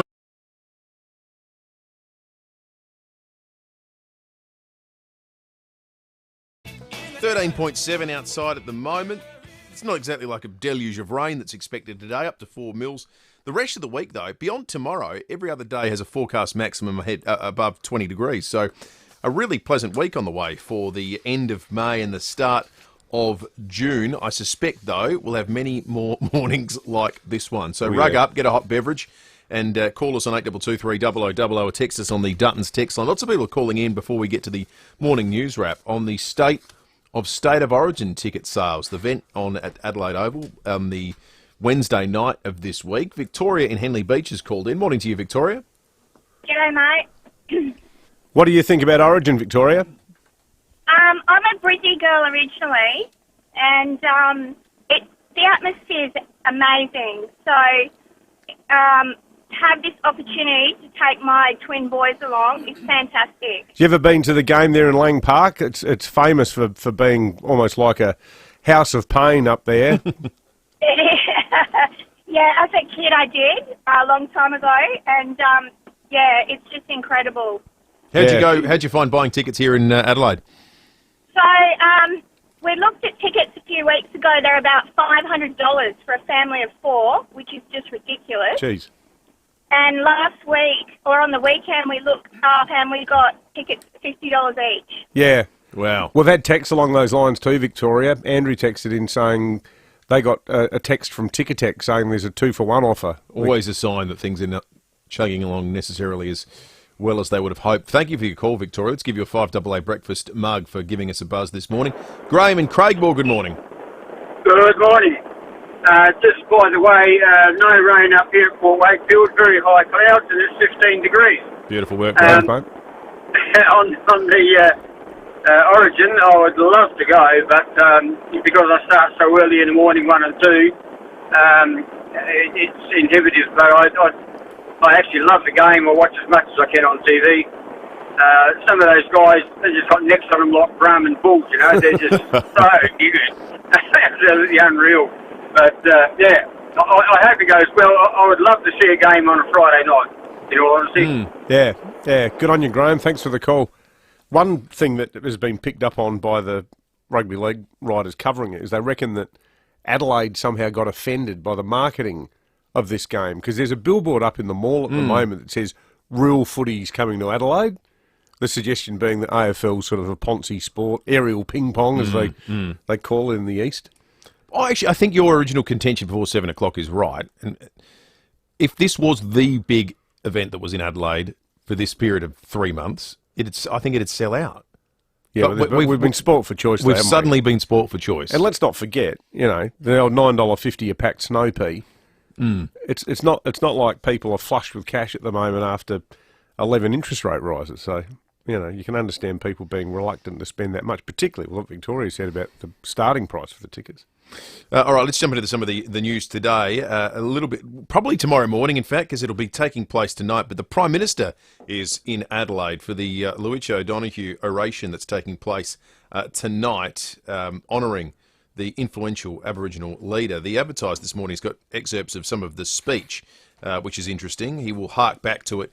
The 1967 referendum, in which 90% of voting age Australians agreed to amend the Constitution to make laws for Aboriginal people and include them in the census. He will say, and this is a quote, "After the 1967 referendum, we woke up as a better nation.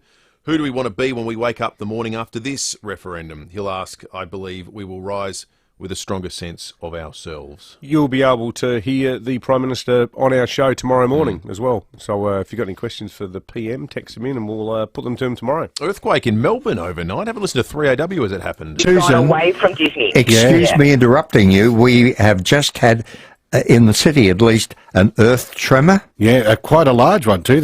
It's still actually shaking, if you feel. It lasted 10 seconds or more. Yeah. And I'd love to hear from people out of town how far, this earthquake has been felt. I don't think an earthquake is the expression. I think a tremor at this stage would be more appropriate. Sorry to interrupt you, Susan, but it was happening in the middle of your dialogue. The Victorian SES, they were happy to use the term earthquake. They said a magnitude 3.8 earthquake was recorded. The epicentre near Sunbury, which is about 35 k's northwest of the Melbourne CBD. It took place just before midnight, 11:41 p.m. Melbourne time. This morning, people have been uploading, in the nature of things, we just had a police report a moment ago here on 5AA, where someone was able to note that their vehicle was stolen because of tracking devices in it. There is so much technology and everything these days, nothing escapes unmonitored, albeit I think this is the first time anyone's ever submitted evidence of an earthquake by way of their baby monitor.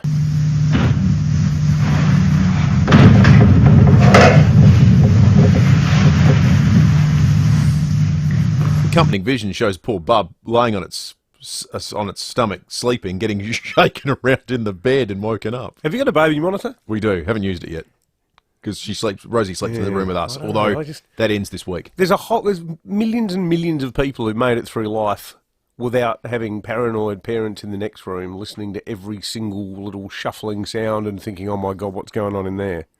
I reckon baby monitors are one of the things that have made modern mums more sleep deprived, because in the past you just couldn't hear unless you slept in the same room as the baby. I think it depends. I know my wife still to this day. Rosie's 7 months old.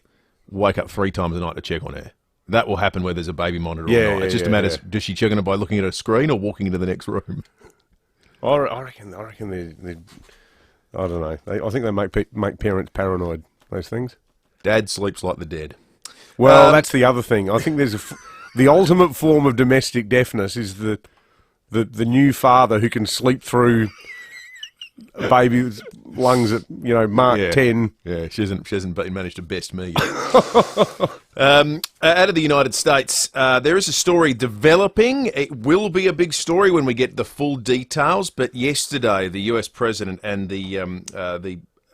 his Republican opponents were locked in negotiations about raising the debt ceiling. This is a significant financial story that would have ramifications for Australia if, as was forecast by the Treasury Secretary in the US, that country would run out of money by the 5th of June. Just a reminder, it's the 29th of May. What does that look like? It would be welfare payments that can't be made, government employees wouldn't be paid, government contractors for building things, they wouldn't be paid, so the work would stop. There would be the American economy the biggest economy in the world, grinding to a halt. So there is some urgency with which they've arrived at these negotiations to try and nut out a deal. Republicans have been seeking spending cuts in areas like education and other social programs. Some of the detail that we have leaked out suggests that there will be a flat rate, that non-government spending would be kept flat for 2 years, then rise by just 1% in 2025. The US President has put out a statement. I'll get to that in a moment, but here is Kevin McCarthy, the Republican Speaker of the House. After weeks of negotiations, we have come to an agreement in principle. We still have a lot of work to do, but I believe this is an agreement in principle that's worthy of the American people. It has historic reductions in spending, consequential reforms that will lift people out of poverty into the workforce, rein in government overreach. There are no new taxes, no new government programs.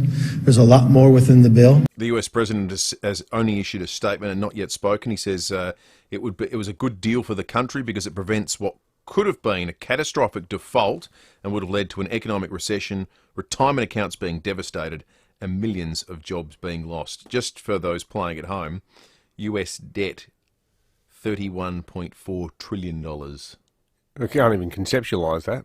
No one can. It's almost as high as what it is in Victoria under Dan Andrews. Geez, that guy's going well, isn't he? How bad are the Liberal Party over there, though? Oh. Such a target-rich environment, and I think they're tracking about 23% in the polls. And I think they're guilty of a lot of self-inflicted wound. But could you imagine trying to be anyone that's right of, Chairman Mao in Victoria? Good luck. Yeah, it's a funny place, isn't it? What, the Conservative movement is Dan Andrews in Victoria? Yes. It's crazy. It's a different joint. 16 minutes after 7, let's check traffic. Car under the weather, we'll take it to an independent RAA-approved repairer. Before you hit the road, T's and C's apply. Thanks, Will. Damp roads this morning after overnight showers. Take it easy on the drive out to work. And also look out for some light fog. It's on the freeway above the tunnels. Happy Valley, you find a car roll over this morning. Raynell Road at Mark Street, just near the Vines Golf Club. Busy, South Road at Edwardstown. Slow for works at Effleton, Bower Road near Fairfield Terrace, with the camera at Jetty Road at Larks Bay. Did someone say free donuts? That's right. Donut King is giving away free hot cinnamon donuts this Friday to celebrate National Donut Day. Donuts miss out. Conditions apply. Adelaide's most accurate traffic on 5AA. 5AA Mornings with Matthew Pantelis. Protesters will protest about the right to protest. It's in the wake of legislation after the antics, the ridiculous protests put on by Extinction Rebellion. These people are their own worst enemy. With tactics like that, it just makes you want to go home and light up some coal. Weekday mornings from 9. If you shut down a city, you will need to have deep pockets, and I have no problem whatsoever with that. On 1395, Adelaide's 5AA. Shingles is sleeping. The virus that causes shingles is lying dormant in nearly all adults aged 50 and over. Immunity weakens with age and can allow the virus to reactivate without warning. About 1 in 3 people will develop shingles in their lifetime. Think you're not at risk of shingles? It's time to wake up, because shingles could wake up in you. Speak to your healthcare professional about shingles and how you can help protect yourself today. Learn more at noshingles.com.au, sponsored by GlaxoSmithKline Australia, Melbourne. There's one sign on Doothie Street Unley you must see. It's the Kirkbride seafood sign. It changes daily, from fresh crays to Atlantic salmon, King George whiting, garfish and SA King prawns. All sustainably fished and processed on site at Kirkbride Seafood. Not some faraway factory. It's a good sign that you're getting the best you can get, and so close to the city. See what's on the sign today. Kirkbride Seafood, Doothie Street Unley, kirkbrideseafood.com.au. G'day everyone, Cornsey here. Now, I know a great team and I see one, and the South Australian hydraulic team I rate the highest is BL Shipway. I've known them for a long time. David Shipway is one of the best blokes you'll ever meet. BL Shipway, they've been looking after your hydraulic and pneumatic needs since 1953 with brands like Ryco, Rexroth, Enerpac, Hydac, Oilpath, EasyFit and many more. And if you can't get to them, they'll send a Ryco 24/7 van to you anytime, anywhere. blshipway.com.au. South Australian team you can count on. The all-new 2.5-litre Nissan X-Trail has been awarded the 2023 Drive Car of the Year Best Medium SUV. And with Nissan Future Value Business Plus, a new fleet finance solution for small to medium businesses, you can drive the award-winning Nissan X-Trail ST for competitive weekly repayments that include the cost of scheduled servicing for the loan term. Visit nissan.com.au/business plus or contact your local Nissan dealer. Approved ABN registered small to medium fleet applicants of Nissan Financial Services. T's and C's and exclusions apply. 9 News is made in Adelaide for Adelaide. And has been since 1959. I'm Kate Collins. And I'm Brenton Raglas. Join us for 9 News tonight at 6. Breakfast on 5AA. David Penberthy and Will Goodings. Test drive the Cherry Emotive 5 at Cherry Glen Osmond from 33k drive away with immediate delivery. Go Cherry. 20 minutes after 7. Coming up after 7:30 this morning, we're talking about the road toll here in SA. Is it time for some sort of dramatic intervention? What do the police do? What do you do when you're in charge of the traffic service branch and you have another weekend like the one we just had, and in a year like we're having, where there doesn't seem to be any rhyme nor reason to it, and most concerningly, there doesn't seem to be any sign that it's slowing or abating. It's a crisis. Well, when we were chatting about it off air, you likened it to the gun toll in the US and made the point that there's this sort of almost defeatist sense, like, oh, well, what are you going to do about it? Well, like, so many of these crashes are avoidable. But just the toll of it. I mean, you look at that poor girl, Poppy Crozier, on the front page. She's only 19 years old. Like, her parents live on a farm near Kai Kai. Like, imagine being them. Like, are people in such a hurry? Like, apparently the guy who's being investigated over the crash was overtaking. You know, like, well, sure, overtaking is a legal manoeuvre, but I mean, did he need to save the extra 15 seconds? I mean, this is all under investigation, so, you know, I'm not going to make any overly damning comments, but you sort of wonder about all the little things that happen that don't need to happen. Like every time someone, like, how often do you see someone just changing lanes all the way ahead of you? You know, in, out, and then sure enough, you get to the intersection of Cross Road and Marion Road, and you're still sitting next to them. And they've annoyed 3 people. They haven't done anything that's necessarily going to kill you, but they're just, you know, why are they in that big a hurry? And how much time do they actually save?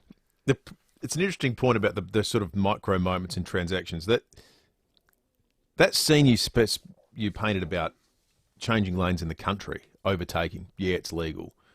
I bet there's not a single person listening who had to strain to think of an example where they've seen situations where that could either go wrong or someone was doing something bizarre or unruly. Look, they're not so rare as you think, well, geez, when I drive around, there's no problem. I can't imagine how this happens.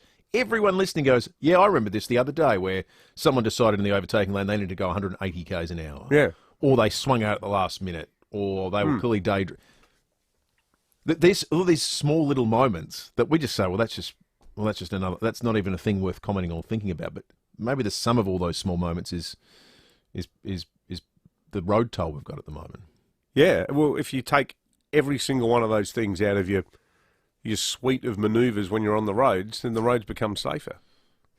You know, just this sort of perceptual. I mean, there's the hardcore of people, you know, the drinkers, the meth heads, all of that, the unlicensed, the unregistered. They will always be a perennial problem. But for the rest of us, who are generally good people, like, I don't know, maybe we just need to smarten up our act a bit. Which is where it feels like the guns debate. Because in America, ardent defenders will say, there's too many guns, you can't take them all away, it is what it is.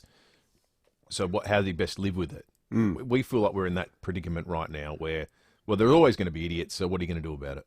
Yeah. Well, there's got to be something we can do about it. Maybe you've got an idea. 8223 0000. Let us know. We are getting a lot of texts on the Duttons text line about state of origin. A lot of people are saying that the tickets are too expensive.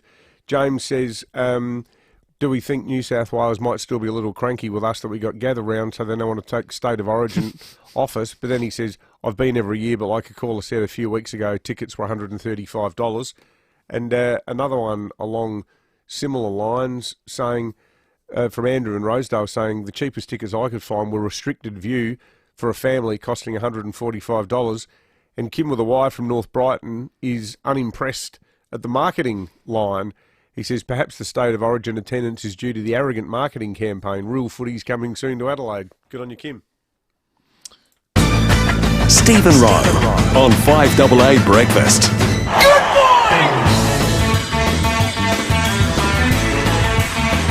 A bit in the spirit of flashing up the bat signal to try and find and get Batman out of his cave, I just thought I'd play the Rowie intro to try and lure Rowie out of bed this morning.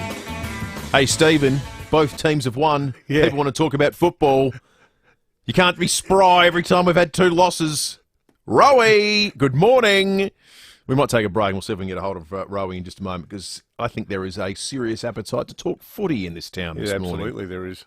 Dream big, South Australia, because you could win big in the Hospital Research Foundation Home Lottery. The $4 million grand prize, just minutes from Adelaide CBD in leafy Melbourne, could be yours. Plus, there's a catalogue bursting with over 13,000 prizes, including luxury cars, holidays and cash. With a 1 in 15 chance of winning, get your tickets today. Join the fight. To see full details, visit homelottery.com.au. Licence M14364. Over 60,000 Adelaide homes have said yes to saving money on their energy bills with Yes, your energy saving solutions. What's keeping you? Did you know that you might be eligible for a rebate on a new appliance like a dryer or fridge? You might even qualify for a purchase you've already made. Just visit the Yes website for a list of appliances and the size of the cashback available. For T's and C's on this unbeatable offer from your energy saving solutions, go to yes.net.au. That's yes.net.au.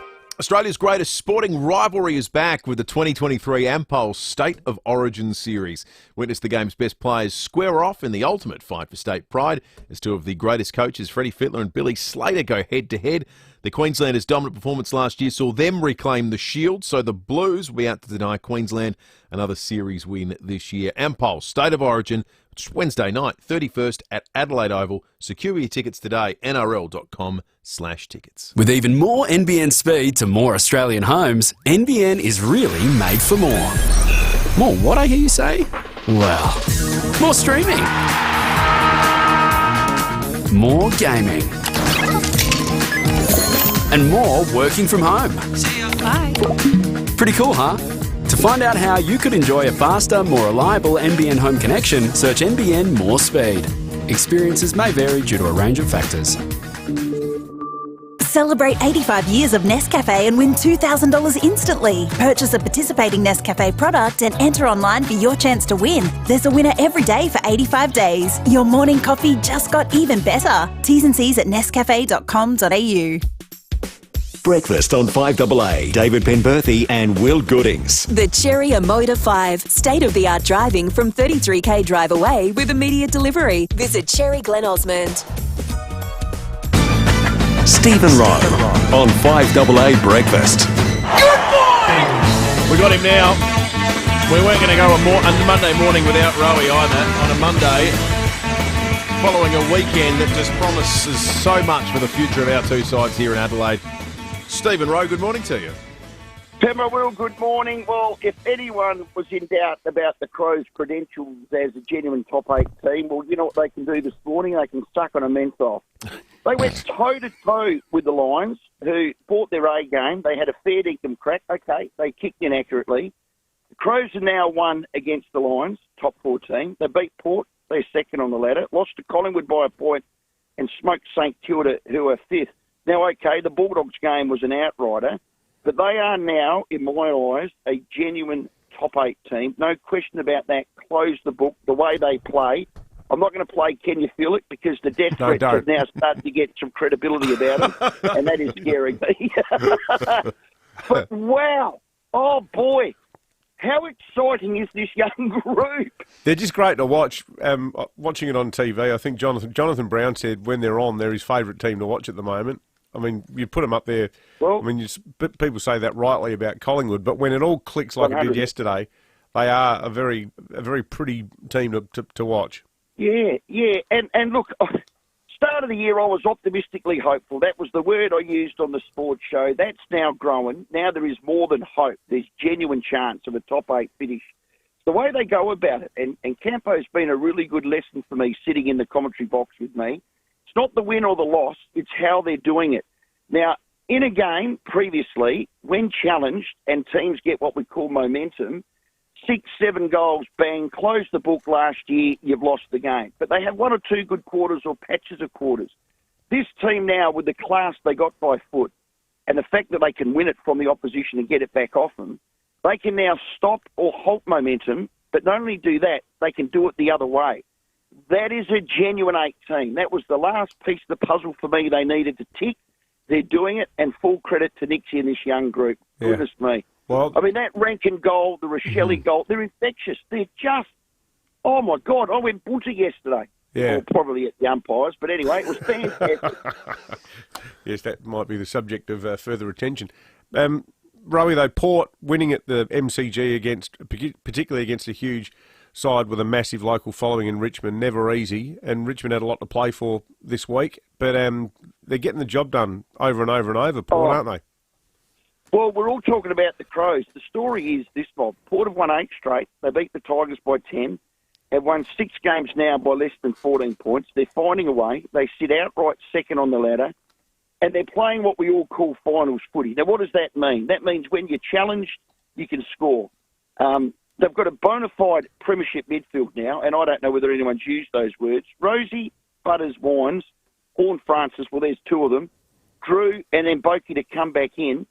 Honestly, I think the biggest problem they're going to have in the next 2 weeks, or even this week, is what they do with Charlie Dixon and Marshall. Do you play one or do you play none? I mean, that is the biggest call they're going to have to make. Because I like this Ollie Lord. I like they've got different avenues to goal. They look a far, look, what a stupid thing to say, but I'm going to say it, they look a far better team without those 2 in it. It's interesting. They're having to patch together scores. No multiple goal scorers on the weekend, but ultimately they got the result. Looking forward to the sports show tonight with you and Timmy G, Rowie. Yep, we've got Cornsey, we've got Treaders, we'll put it to him, we've got both clubs. See you at 4. See you then. For the perfect meal, head to a Barrow Hotel, the Albion, Birkenhead Tavern, Excelsior, or Sundowner in Whyalla. This is Adelaide's 5AA. Showers and 18 with the 7:30 news. I'm Kendall Brettig. Terrain Tamer Parabolic Leaf Springs for a comfortable ride in your 4-wheel drive. terraintamer.com. A house has gone up in flames at Aldinga Beach this morning. Fire crews were called to Ratcliffe Road just before 5 a.m. Senior Constable Kate Dawson says luckily no one was hurt. Occupants were at home at the time of the fire, but thankfully they were able to escape without injuries. Fire crews were able to quickly extinguish the blaze. However, the home was extensively damaged. Police believe the fire is suspicious and might have been deliberately lit, so we've called in our crime scene investigators. Melbourne has been rocked by the strongest earthquake to hit the city in more than a century. The 3.8 magnitude earthquake struck at a shallow depth beneath Craigieburn in Melbourne's north around 11:40 last night. Seismologist Adam Pasquale says last night's quake packed a punch even greater than the last big one in 2021. Probably 100 times bigger. That was a 5.9, but it was 130 kilometres away from Melbourne. So this being a lot closer. So similar sort of shaking, I would have said from my experience as well. A number of Afghanistan veterans could soon have their medals for distinguished service revoked. Defence Minister Richard Marles is considering the matter following a recommendation from the Defence Force Chief. It follows findings of alleged war crimes. But Australian Commando Association spokesman Steve Pillmore says elite soldiers are being poorly treated. The predictability was what we went to Afghanistan to try to instill in that country. Apparently it didn't work. However, we shouldn't have to be worrying about it in Australia, where people are being punished, it would appear, for a crime that hasn't yet been proven that it even occurred. The Prime Minister will accuse opponents of the Indigenous voice to Parliament of spreading fiction and misunderstanding in a major speech today. Zach De Silva has details. Anthony Albanese will use the annual Loacher O'Donoghue oration to argue the time has come to create a voice to Parliament. He'll point to initiatives like Indigenous Ranger programs as examples of where consulting local communities has improved life for First Nations people. Mr Albanese will also claim opponents of the voice are doomsayers and jumping at shadows. Legislation allowing a referendum to be held on the advisory body is currently being debated by federal parliament. It's expected to pass the lower house this week.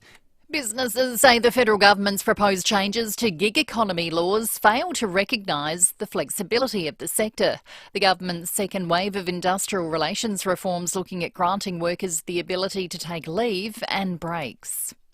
The clock is ticking for Australian Grand Prix organisers to fully explain a massive security breach which saw spectators run onto the track in Melbourne. Dennis O'Kane reports. Formula One's global bosses have set a June 30 deadline for a full explanation of the track invasion at the Albert Park circuit.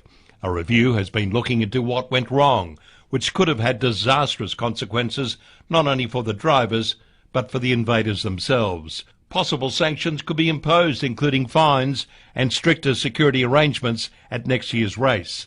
The Herald Sun says the report by race stewards found security measures and protocols fell short of what was needed. Now turning to 5AA Sport. Check out Gliderroll Garage Doors' new Timber Look Native Series sectional doors. Gliderroll.com.au. And Tom Renner, big weekend in footy. It's been great, hasn't it, Kendall? A fantastic weekend for both the South Australian sides, with wins for both the Crows and the Power following their respective matches yesterday. Now, the Crows got up by 17 points against Premiership fancies Brisbane in the late game.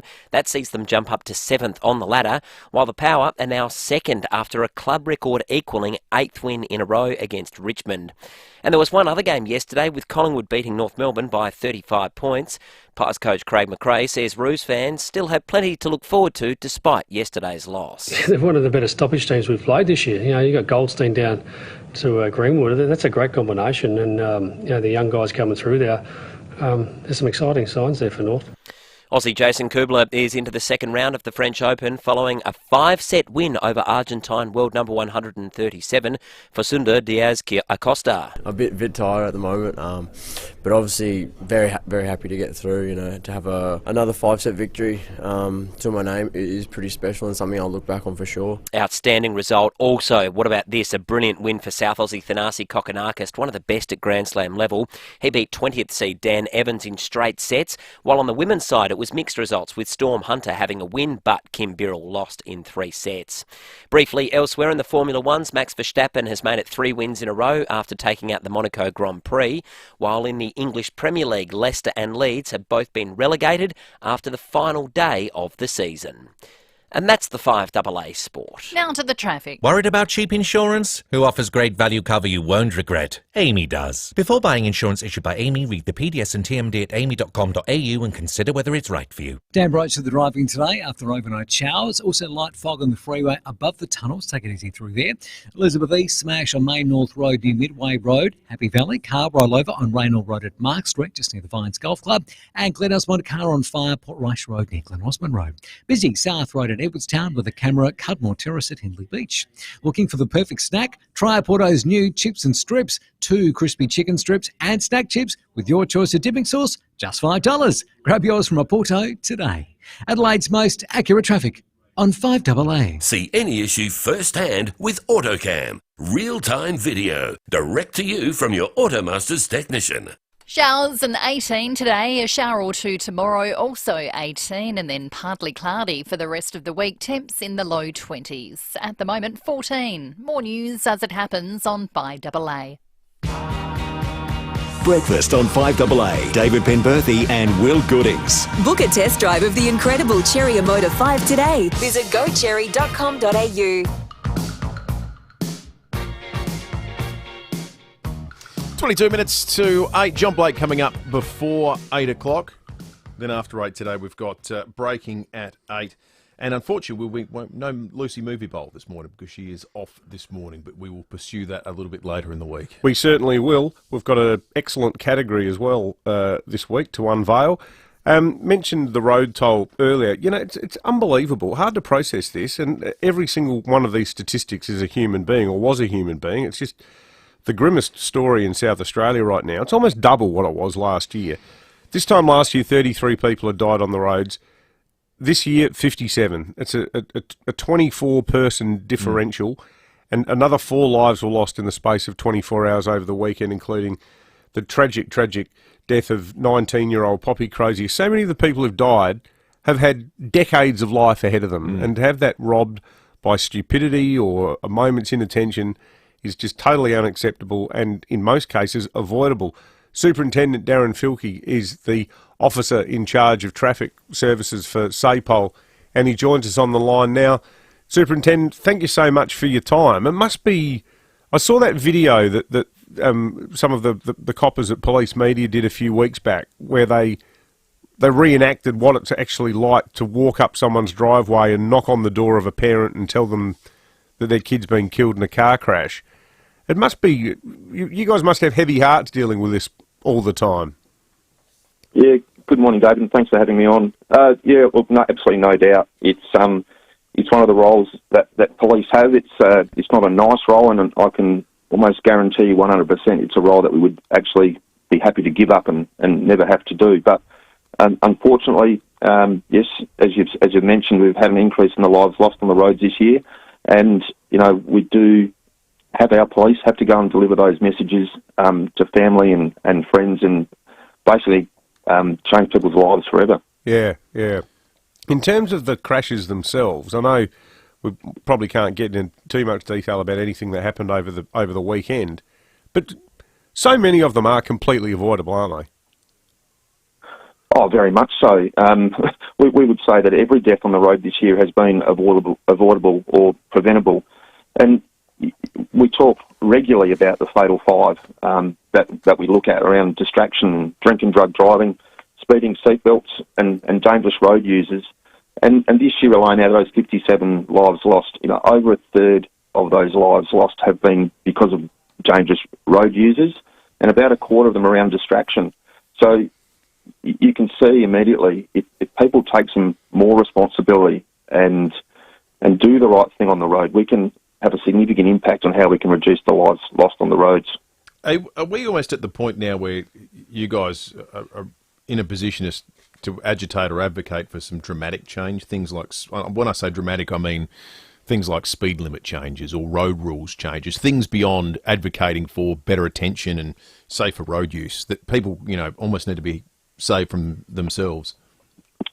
Yeah, it's a good point, Will. Sometimes we do have to save people from themselves, and the police are actively engaged in discussions around a lot of legislative change, and speeding is one of those. It's looked at, and it's kind of like when you get to circumstances like this, then nothing is off the table, but we continue to talk about legislative change and different strategies, how we can go about reducing the lives lost. But at the end of the day, people have to take responsibility for their driving behaviour. We can't legislate any more than what we have around driver behaviour. People have to consciously make that decision themselves, and if they do, you will see a reduction in this number. Might be nice too to see the more enthusiastic application of available existing penalties as well by our friends in the judiciary at times. You don't need to answer that question though, Darren, if you don't want to. No, I'll steer clear of that one.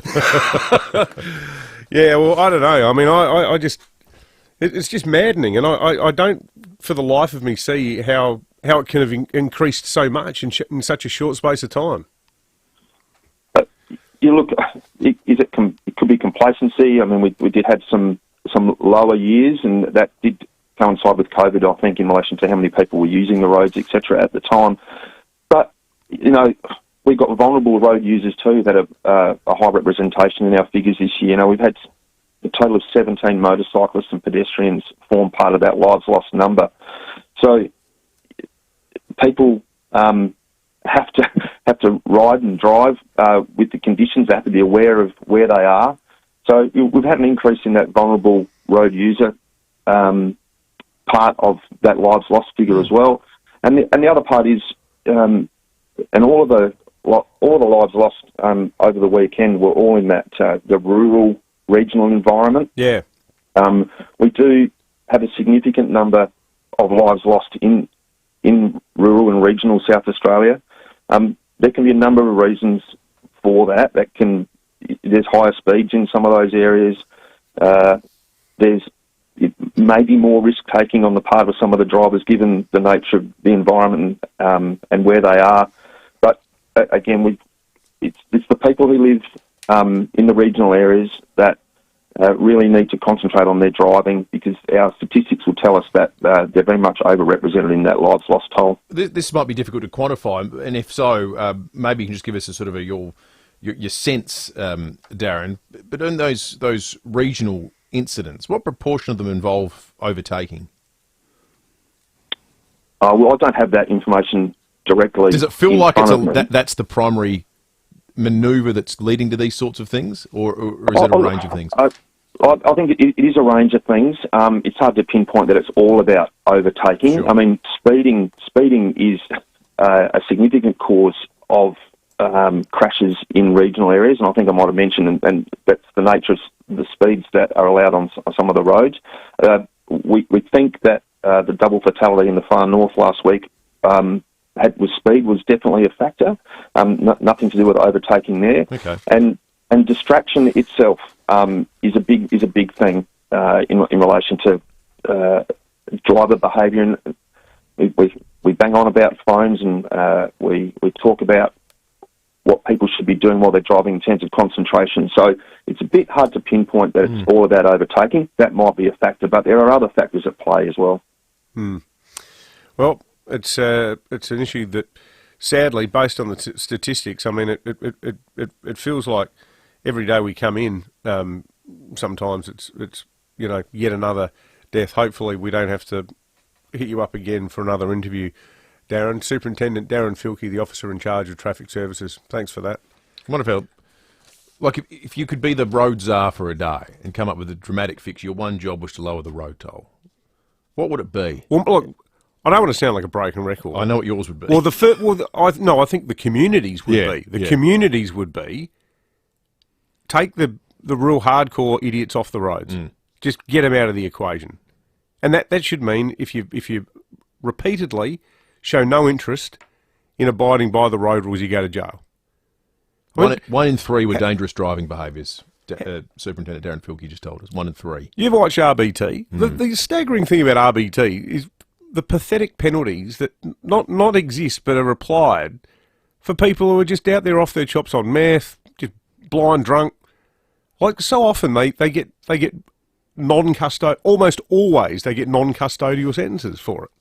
Regardless of how many times they've done it previously. We've had in recent times, all over the journey of us doing the program, let me put it that way, when it comes to SAPOL reports, you hear there are occasionally headlines that stand out, like, a 12-year-old boy or a 12-year-old girl has committed a crime, and then you hear it again the next week and the next week. And it gives you the perception sometimes there's a whole bunch of 12-year-olds that are doing the wrong thing, when sometimes it's one 12-year-old who's done the wrong thing a lot of times. And I feel like that's the case with a lot of this crazy road behaviour that's out there. Yeah. There's a small number of people who repeatedly get the opportunity to do the wrong thing. I reckon a lot of it too is the way blokes behave, and the way blokes think they should behave. Blokes. Yeah, but no, a significant number. Like how often you hear the, it's not a woman doing that in the car; it's a bloke.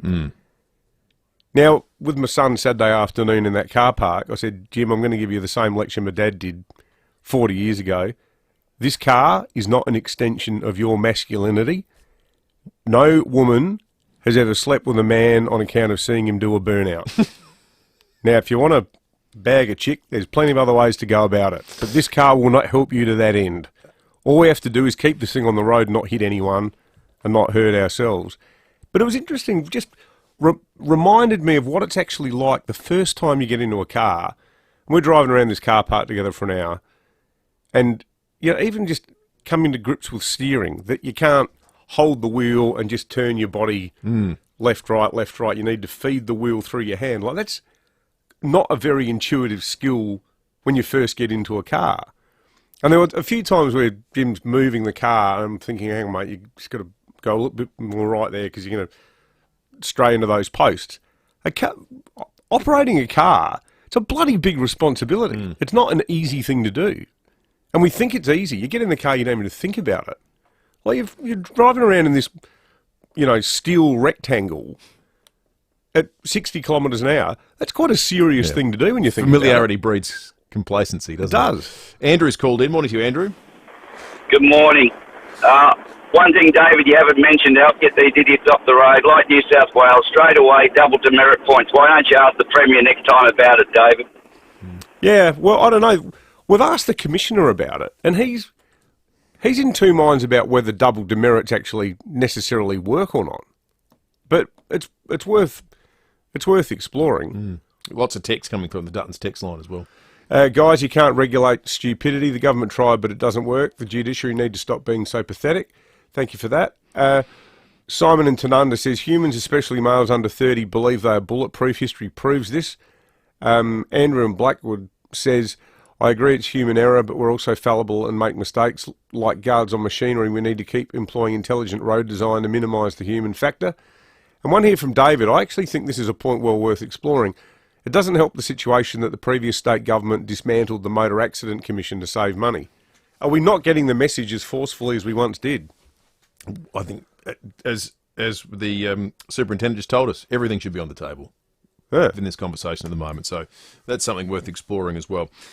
Keep those texts coming in. The all-new Volkswagen Amarok available right now to test drive at Dutton's Adelaide Hills. John Blake is not too far away, but we're going to have a look at the traffic first. Car under the weather, we'll take it to an independent RAA-approved repairer before you hit the road.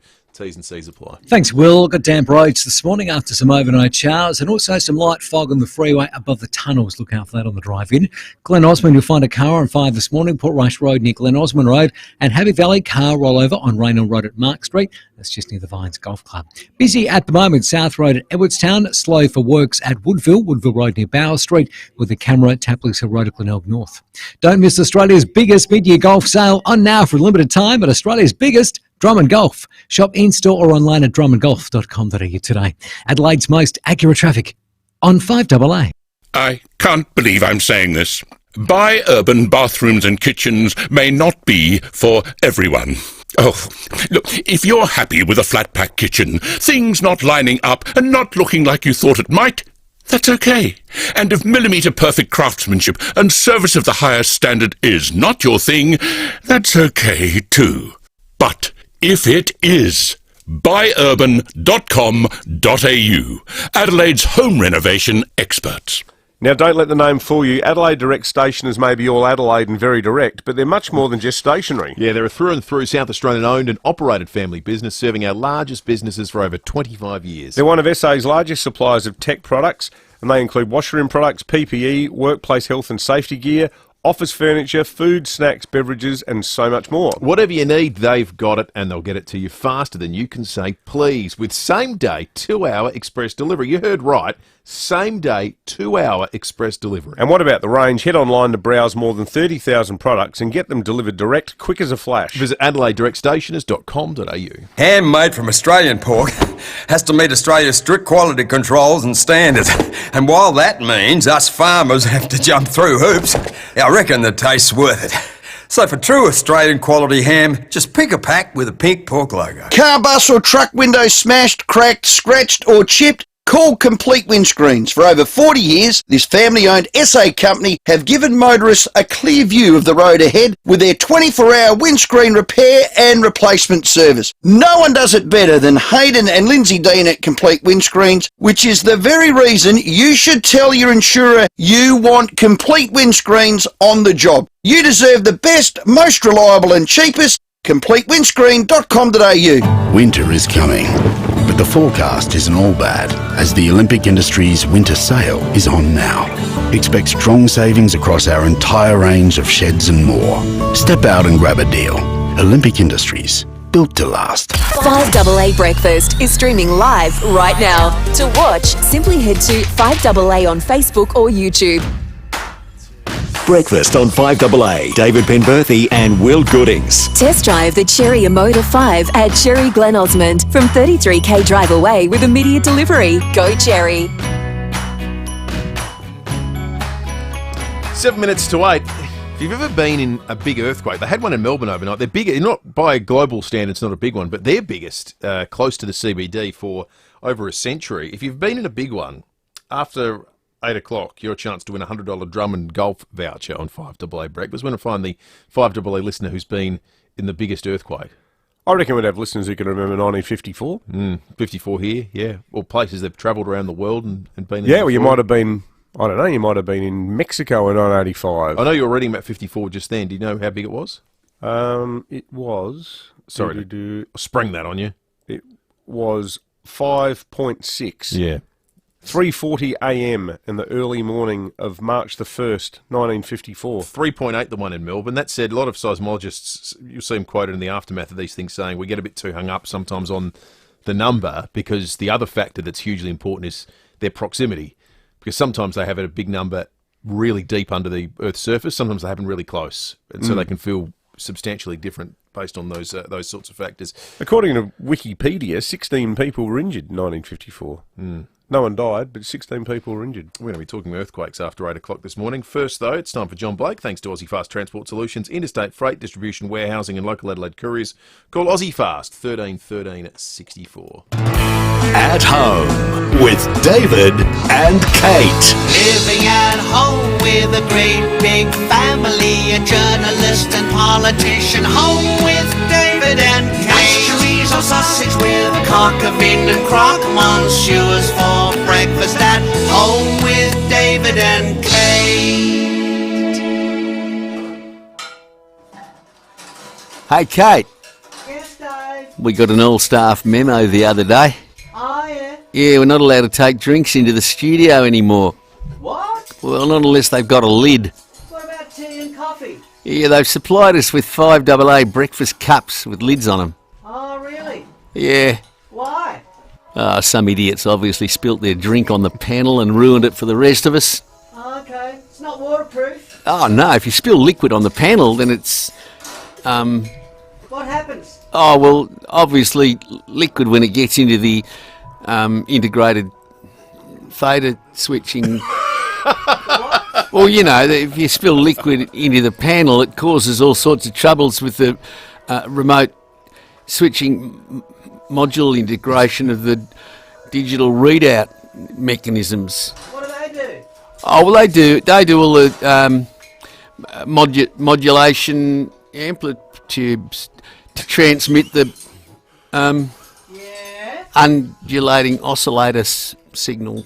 All right. Anyway, we can't take drinks into the studio anymore. Oh, well. Pity we're on the live stream all the time. We can't even sneak a drink in without being noticed. Tried that. Uh-oh, here they come. Hello, Daddy. G'day, everybody. Daddy, how does radio work? Well, it's got something to do with transistors. What's that? Oh, it's got something to do with pins.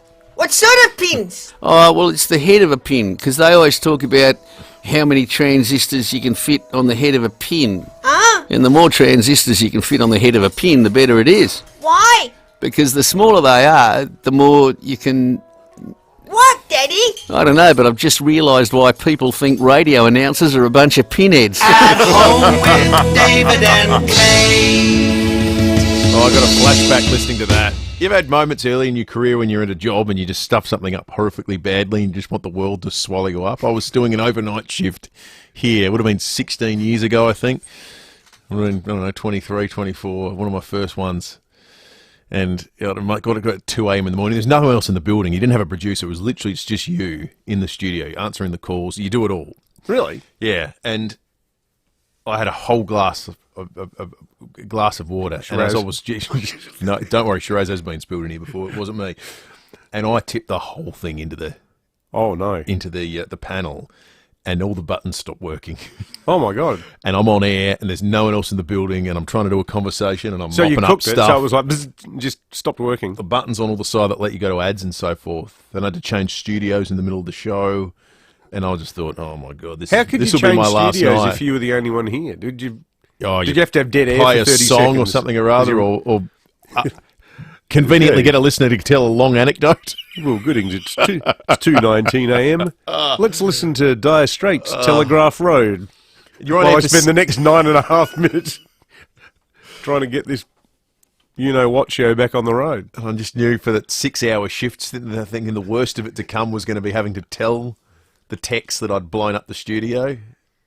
Holding up the flashbacks. 5AA breakfast cup now on the Foodland live stream. Many a true word said in jest, and Blakey wasn't kidding in that sketch. Yeah, we've got them here. We've got the lids on the cups. Wasn't our fault. We didn't do it. No, but not this time. No. Yeah, exactly. I haven't outed It's the charm myself. of I what haven't it outed was myself for 15 16 years until that point. 5AA News is coming up. 822300 is Adam. You can text us too on the Dutton's text line. Back in a moment. Are you running a small business, or is your business running you? If you spend hours every day climbing mountains of admin, then you need Thrive, the all-in-one management software built for small business. Search Thrive, THRYV today. At Vinacare, we help people living with disability. And we do things differently. Not to make it easy for us, but to make it easy for the people we care for. We're not driven by profits or politics. We're driven by the people we support. That's all that matters. Community access, in-home support, support coordination with NDIS, and independent living. Varnicare.com.au. Different in the best way. The economy is tough and businesses are facing plenty of challenges. Everywhere you look, forecasts down, budgets are up. And tomorrow across Adelaide, some businesses, David, won't have milk in the staff kitchen. No, this is a very important public service announcement because now more than ever, employees need the relief and reassurance that a cup of tea or an instant coffee provides, be it covered with a lid or otherwise. Adelaide Milk Service, it's more than a service, it's a necessity. This feels like a budget bid. There are some providers out there that are dump and run operations. Yeah. I mean, they should be just outlawed, leave the milk frankly. and It's criminal enterprise. leave people to their own devices in the tea room. Yeah, don't get me started. Adelaide Milk Service, though, they'll come to your workplace and personally stock and sort your milk. Their list of happy clients includes small retail shops right through to government departments. So avoid office disasters and just get some more time back in your day. Get your office milk, dairy and fruit delivered free with Adelaide Milk Service. Check out their website, adelaidemilkservice.com.au. Prepare for life with Bupa. Get up to 10 weeks free when you join on eligible products. Plus, we'll waive the 2 and 6 month waiting periods on extras. T's and C's apply. Search Bupa 10 weeks free today. 9 News is made in Adelaide for Adelaide. And has been since 1959. I'm Kate Collins. And I'm Brenton Raglas. Join us for 9 News tonight at 6. Online, on DAB Digital Radio and on 1395 AM. Talking Adelaide. This is Adelaide's 5AA. Showers and 18 with the 8 o'clock news. I'm Kendall Brettig. Terrain Tamer Parabolic Leaf Springs for a comfortable ride in your four-wheel drive. terraintamer.com. Police are investigating a deliberately lit fire at Aldinga Beach early this morning. It broke out on Ratcliffe Road just before 5. The 2 occupants managed to escape unharmed, but the fires caused significant damage. Crime scene investigators will examine the scene today. The opposition says the Prime Minister must accept the blame if the Voice referendum fails. Anthony Albanese will deliver a key speech in Adelaide tonight, criticising those against the Indigenous Advisory Body. He'll describe detractors as chicken littles, arguing most Australians tend to ignore doomsdayers. But senior Liberal MP Dan Tehan says that's not the way to treat people who are raising legitimate concerns. There's still a lot of confusion out there, and a process which could have been unifying now under the Prime Minister's leadership, sadly, is becoming more and more about disunity. 1 in 4 Australian tenants are spending more than half of their income on rent. The cost of rentals has risen sharply as interest rates increase and the return of migrants drives up demand. CoreLogic Head of Research Eliza Owen says it's putting strain on low-income households. At the median income level across Australia, you're looking at 31% required for rent. But at a lower income level, say the 25th percentile, it's looking at more than half of income. Phone service Friendline, meant to help lonely Australians, has been leaving thousands of people on hold. The not-for-profit organisation's being hogged by just 14 callers. Over 200,000 calls were missed between July 2020 and January 2023.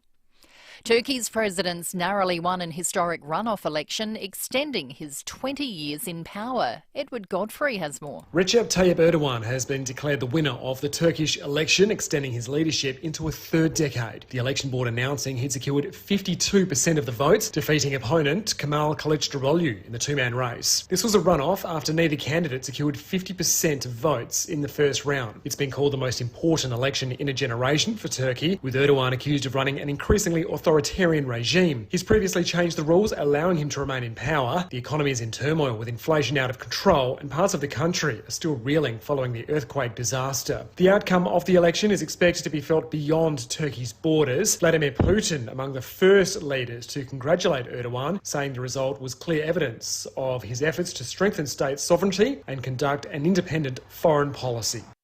Australia's marking 75 years of peacekeeping efforts with the UN. ADF Global Integrated Operations Team Director Colonel Richard Bushby says our contribution to peacekeeping efforts is important to maintain world order. The Australian government has always believed that there are clear rules that should govern the behaviour between states, and the UN is one of the organisations that make sure that those rules are kept. And the waters in Venice's main canal have turned fluorescent green. Police suspect the water's been coloured by eco-warriors. Now turning to 5AA Sport. Gliderall Garage Doors, adding strength, safety and style to South Australian homes for over 40 years. Gliderall.com.au. Here's Tom Wren. Thank you, Kendall. Port Adelaide coach Ken Hinckley has praised the support he receives from the club and his coaching staff following the club's 8th straight win against Richmond. The Power snuck home by 10 points to claim their 9th win of the season, off the back of another great performance from Zach Butters, who had 32 touches and booted a goal. Hinckley is out of contract at the end of the season and has faced enormous pressure and scrutiny, but says it's been made easier by those around him. I'm being supported incredibly well by a whole footy club and my coaching team. It's not me that's coaching well. I've got this incredible coaching group that are coaching unbelievably well. I'm so proud of the way that they, as a group of coaches that support me. The Crows, meantime, are inside the top 8 after round 11 after an impressive 17-point win against Brisbane. Taylor Walker booted 3 goals, while skipper Jordan Dawson was again fantastic with 32 touches. Well, South Aussie Thanasi Kokonakis has claimed a massive scalp at the French Open, taking down 20th seed Dan Evans in straight sets to advance to the second round. Wins also for fellow Aussies Jason Kubler and Storm Hunter, but Kim Birrell lost in 3 sets. Well, the English Premier League season is over. Champions Manchester City losing their final game of the season to Brentford 1-0. It mattered little, though, as they finished 5 points clear of Arsenal, who had a 5-0 thumping of Wolverhampton, while Leicester and Leeds were both relegated. Max Verstappen has won the Monaco Grand Prix ahead of Fernando Alonso and Esteban Ocon, while Aussie Oscar Piastri was 10th.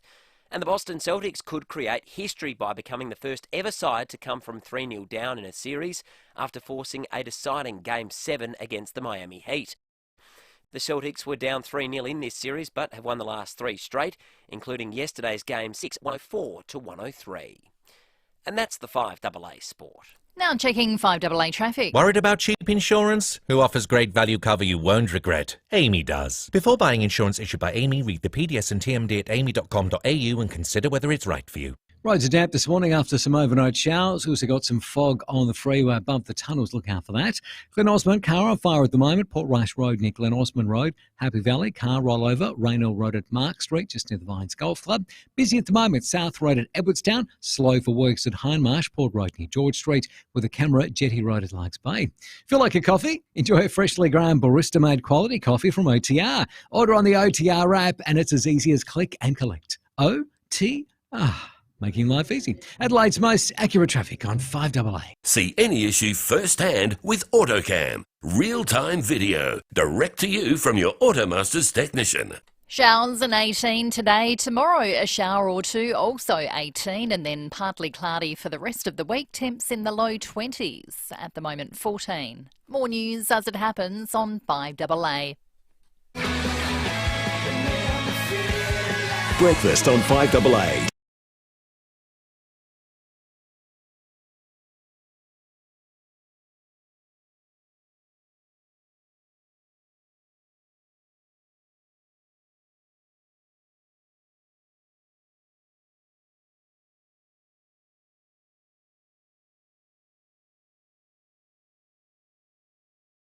Actually not too bad. Lots of 20s in the maximum forecast over the course of the week. The next 2 days, get through those, and it's some actually pretty reasonable weather ahead. Stays dry in the middle part of the week as well.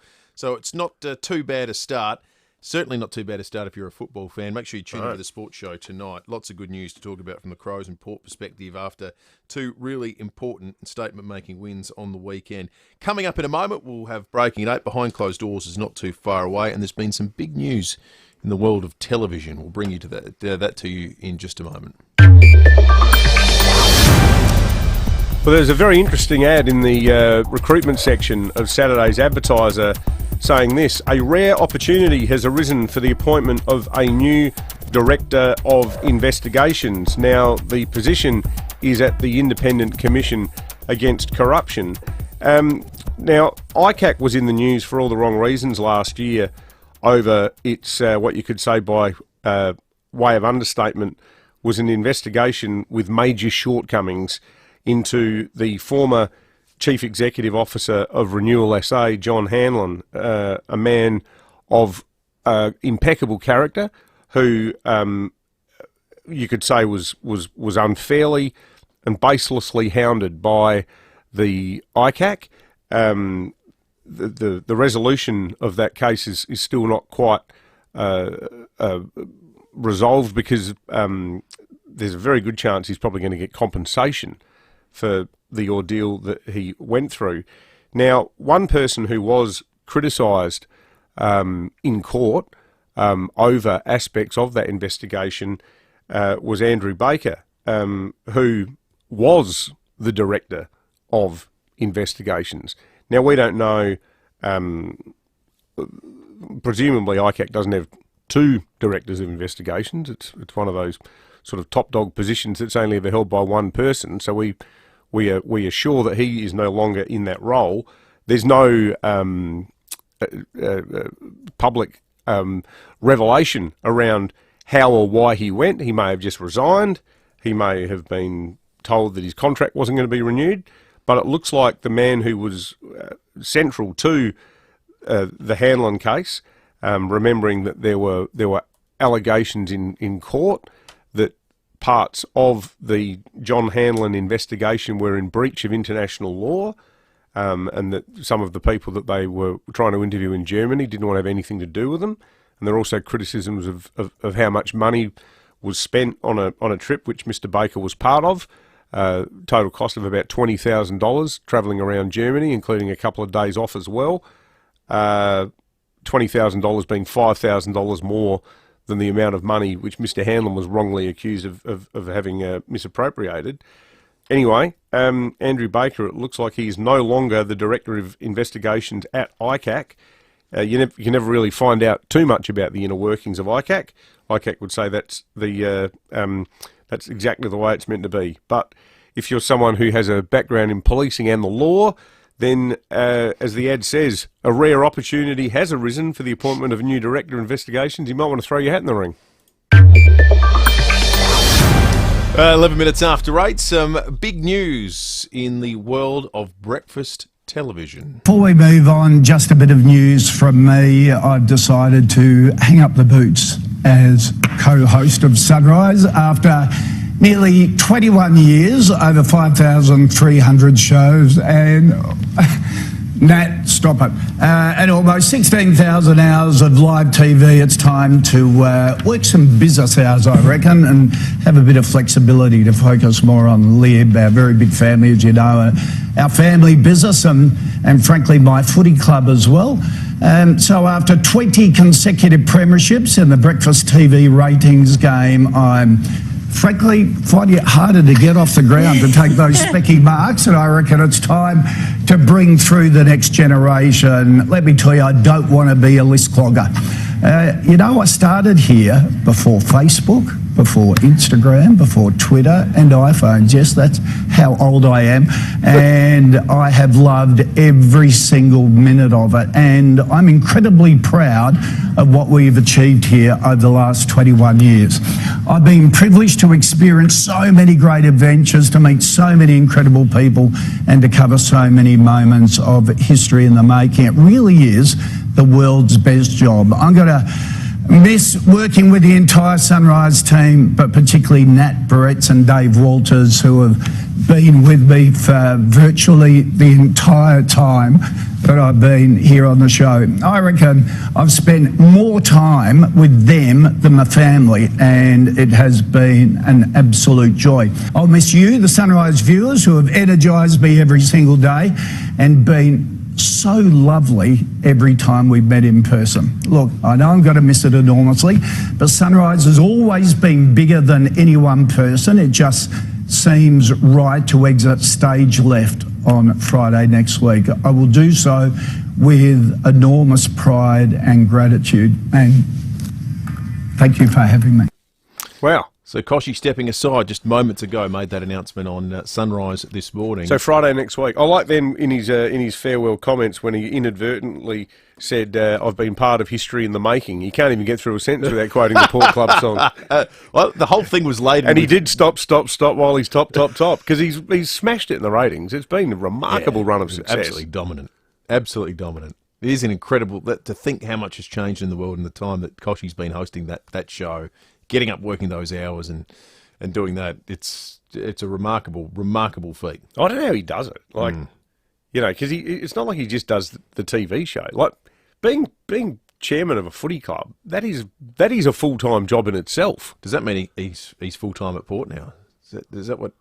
Well, his business with Lib is like it's become a runaway success. So he'll still be doing that, all the sort of financial planning stuff.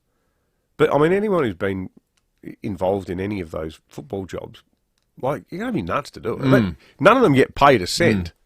It's all in their spare time. Huge commitment. I mean, you know, John Olsen, who sort of spends half his life trying to, you know, resolve factional problems within the Liberal Party as well. I mean, imagine that guy's phone. He'd spend half his time like, "Oh, g'day, John, it's the Victorian branch again. Yeah, just ringing about the Moira Deeming situation." Like, you know, it's just endless sort of being pulled in many different directions. So you can understand for Koshy, who gets up at like 2:30 in the morning. Like, that's the time they wake prisoners up in Latin American jails to make them confess to things. You know, your body's not meant to be awake then. So you can understand why he said, "I'm out." But talk about leaving on a high. Absolutely. He'll be on the show on Wednesday. We'll be speaking to him on Wednesday. Hopefully as of a couple of weeks, Wednesday mornings aren't too early for him. No, he might still be in bed while we're on air. I think that's He's watching replays of the 2004 Grand Final.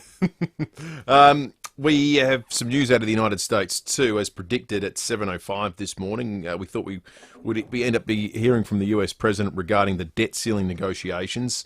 That has transpired. Whilst Koshy was retiring on air in Australia, the US President was speaking on air in that country. The Speaker and I made it clear from the start that the only way forward was a bipartisan agreement. That agreement now goes to the United States House and to the Senate. I strongly urge both chambers to pass that agreement. Let's keep moving forward on meeting our obligations and building the strongest economy in the history of the world. They passed the debt ceiling, and they said they'd only do it on condition that it have all these cuts in it.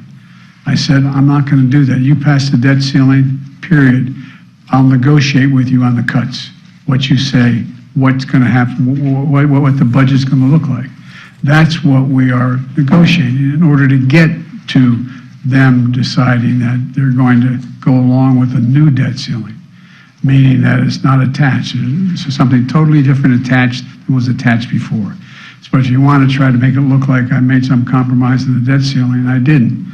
I made a compromise on the budget. A little bit of history. So the United States has a legislated limit about the point at which it can raise money, beyond which that needs the sign-off of their parliament. The limit has been reached at $31.4 trillion right now, and the Republicans, having a strong position, enjoying a majority in the House, the Democrats still have a majority in the Senate, said, well, listen, we're not just going to sign off this as a matter of fact. You need to show that you're going to commit to some sort of budget repair. They suggested things in the area of education, social programs and so forth. In the end, the details, whilst scant, we do know this. There will be spending is flat, so it won't be increased for the next 2 years, and then rise by just 1% in 2025. Interestingly, defence is quarantined from that, so a 1% rise in spending from 2025. Otherwise, as of June 5, the US would have had no money to spend on welfare, no money to spend on government works, people wouldn't have gotten paid, checks wouldn't have cleared from the government, and so on and so forth. It's incredibly dramatic what could well have happened. That said, it could still happen, because this is the Republican leader, Kevin McCarthy, of the House, the Speaker, and Joe Biden coming to an agreement. It still needs all the other people in both parties to sign off, and there's no suggestion yet that they are unified. There are fringes of both parties that's threatening to blow this whole thing up.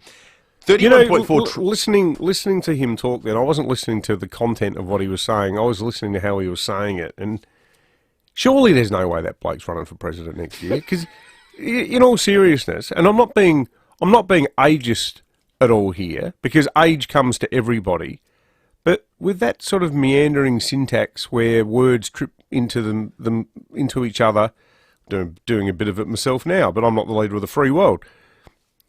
I just don't think the guy's got 5 more years of leadership in him, and it's a serious thing for the Democrats, particularly given the Trump resurgence. What was the term Bob Carr used the other day? Cognitive decline. There's no way he's going to be able to hold it together for another 5 years. Well, if you believe some of the polling of the United States, I'm not sure most Americans think he can hold it together for the next 5 years either.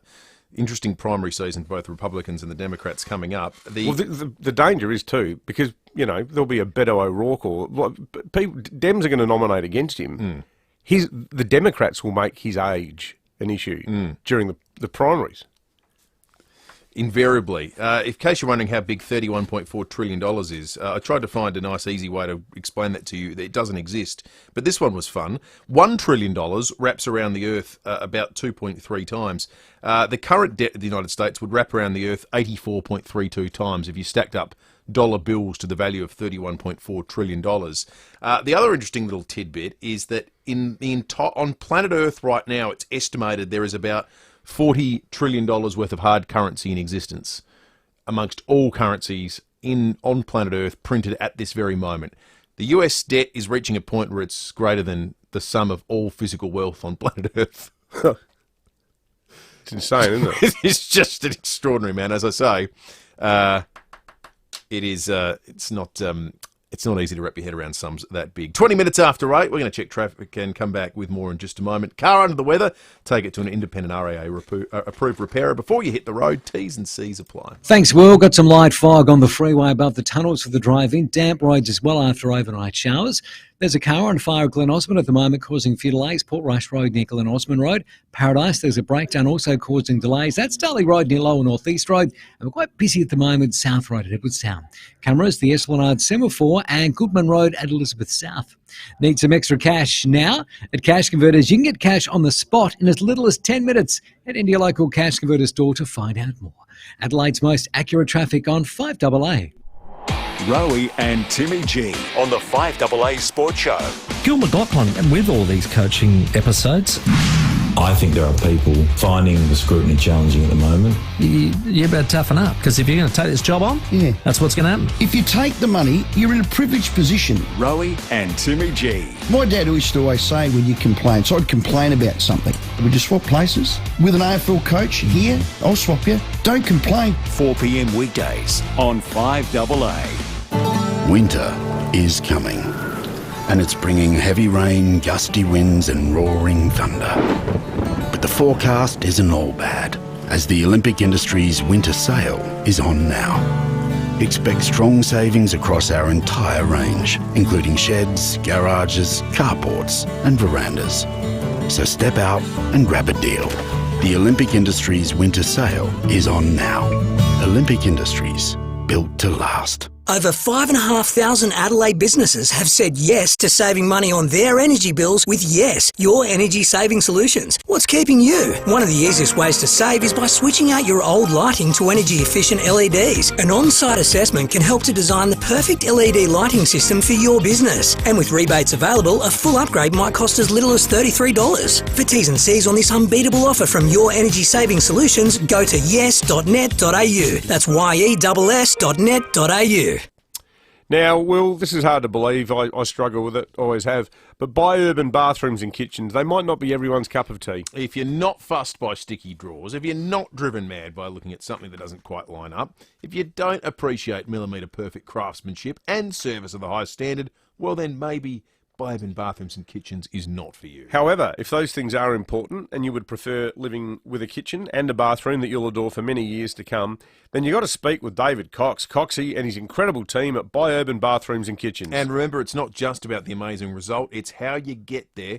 that really sets Biourban bathrooms and kitchens apart from everyone else. Biourban.com.au, Adelaide's home renovation experts. Need a forklift? Don't just get a forklift, get a Toyota forklift. Toyota is the world's #1 forklift brand with a great range of pallet jacks, walkie stackers and reach forklifts right up to their leading Toyota counterbalance forklifts. Legendary reliability and safety with cleaner, greener electric options, Toyota can tailor the right forklift solution for you. It's all part of the Toyota Forklift Advantage. For more, visit toyotamaterialhandling.com.au. Get a Toyota forklift.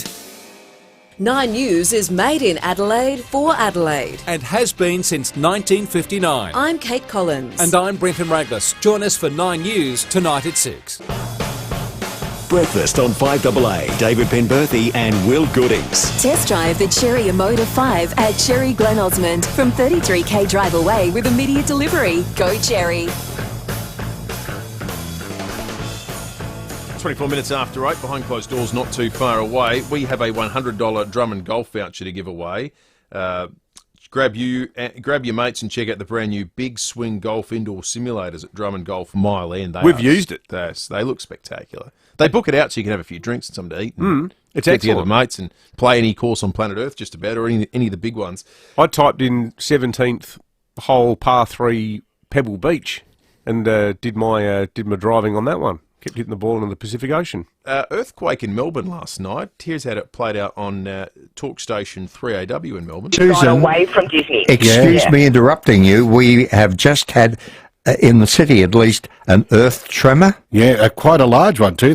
It's still actually shaking, if you feel. It lasted 10 seconds or more. Yeah. And I'd love to hear from people out of town how far this earthquake has been felt. I don't think an earthquake is the expression. I think a tremor at this stage would be more appropriate. Sorry to interrupt you, Susan, but it was happening in the middle of your dialogue. Well, it was He's the master of understatement, that bloke. He's breaking one of the key rules of journalism there. He's like, undercooking the story. Well, it's not an earthquake, it's just a tremor. What was the biggest quake in... You're on live radio, mate. Talk it up a bit. Biggest quake in Melbourne in 120 years. That's the headline that others may have chosen to reach for.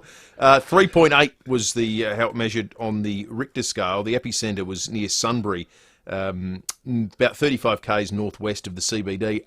We want to hear from which 5AA listener has been in the biggest earthquake by magnitude on the Richter scale. 8223 Call us right now, and we'll give someone a $100 Drummond golf voucher. So this one was stronger than the 2.8 that hit the eastern suburbs earlier this month in Melbourne. Victoria had a really big one out near Mansfield in September 2021. That was 5.8 that people felt in Sydney and Tasmania, rocked the entire eastern seaboard. But as far as they go in the Melbourne CBD, they don't come much bigger than this one, 3.8. Stuff shook for a significantly long period of time. We haven't got any further detail on it yet. As I say, it happened around midnight last night, our time. Remember after the Christchurch quake, there's those endless aftershocks. People sort of talk about getting used to it. You think, oh, yeah, here comes another one. Yeah, there's a bit of a tremor. Imagine living in a place like that. Biggest one you've been in, as in people listening right now on 5AA Breakfast, we'll give someone a $100 Drummond golf voucher, 8223 0000. Daryl, good morning. Yeah, good morning. How are you? Good, thanks, Daryl. So you were in an earthquake, mate? Absolutely, yeah. During 70-73, I worked up in Papua New Guinea, Mount Hagen, and Anlay, and in 1970 I was in 6.9. They used to happen regularly anyway, which they do even to this day. Wow, that's a... Well, that whole region, what do they call it, the Ring of Fire? Well, up there, in the highlands, it's on a fault line right through from Japan. So they have them every day. Every day they have them. But what was it actually like being in one? Well, I at that time I was actually working with FIVEAA on the aerodrome. I was on the strip, and it was like a ripple on the tarmac. Came through like waves. It was unbelievable, and there were only light aircraft there, but they jumped their chocks and that. So, wow, it was quite big. How long were you working up there for? 3 years. What was it like living there? Interesting, different. Yeah. No, Mount Hagen was great. A mile high, magnificent country. I saw the arse grass and the warriors fighting. Yeah. Then went down to Leh, and after that, I actually went to San Francisco. Now, of all places. and they have them every day there too. Yeah. So I was, you're an earthquake magnet, mate. Unbelievable. Daryl, thank you. Up to 18 people were killed in that earthquake in Papua New Guinea in 1970. Wow. 18 deaths, 20 injuries, but they're estimates because of the nature of some of the remote areas where infrastructure crumbled. Thank you for the call, Daryl. Russell in Flagstaff Hill, good morning. You there, Russell? Hello, Russell. No, it doesn't look like we've got Russell there. Phone must have dropped out. It's a minute to the 5AA news. We're going to take a break and come back with more in a moment. Hi, it's Sean from Automasters. This outside brake pad is the one we're concerned about. Now you can see what we see. If I come down here, this is your front shock absorber. AutoCam. So I'd like to flush that system out for you too. Real-time video sent direct to you from your Automasters technician. He wants to run a little engine flush through to help get out that old oil that's in there. See any issue firsthand. How good? Real-time reporting with instant SMS approval. Call 1300 Automasters. Great service guaranteed. If you've had solar for 5 years or more, you might be thinking about electrical independence. Solar tech has had a bit of a glow up lately, so batteries are more affordable and easier than ever to install. If you're not getting the electricity savings you used to, it's never too late to supercharge your solar with a battery boost. So chat to Go Sunny Solar today about how you can make the power shift with our $0 deposit battery plan. Visit gosunny.com.au.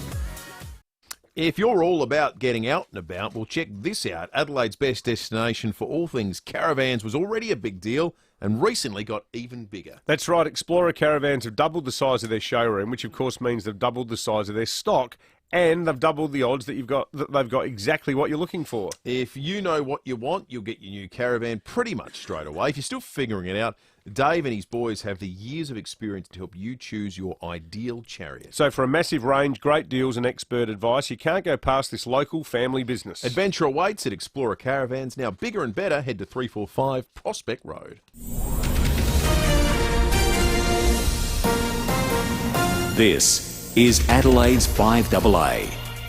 Showers and 18 with the 8:30 news. I'm Kendall Brettig. Terrain-Tamer Parabolic Leaf Springs for a comfortable ride in your four-wheel drive. Terraintamer.com. And tracking devices help police find a stolen car at Morford Vale. The owner reported his white Subaru had been taken from Aberfoyle Park. He was able to provide live updates to patrols as he tracked his car through Morford Vale to a car wash. Senior Constable Kate Dawson says it was being towed on a car trailer by a blue Holden. So police then had cause to search the Holden and they allegedly found a trafficable amount of methamphetamine and almost $2,000 cash inside. So that 41-year-old man has now been charged with illegal use of a motor vehicle and trafficking a controlled drug. He's been refused bail and will appear in court today. The Subaru has been returned to its owner and we have also seized the car trailer because we suspect that it might have been stolen. Police are investigating a house fire at Aldinga Beach early this morning. The blaze broke out on Ratcliffe Road just before 5. The two occupants managed to escape unharmed. Police believe the fire was deliberately lit. Sky City Adelaide operators of the Adelaide Casino have been ordered to appoint an independent expert to review its anti-money laundering and counter-terrorism financing programs, as well as gambling harm minimisation obligations. It follows proceedings brought against Sky City Adelaide in the Federal Court.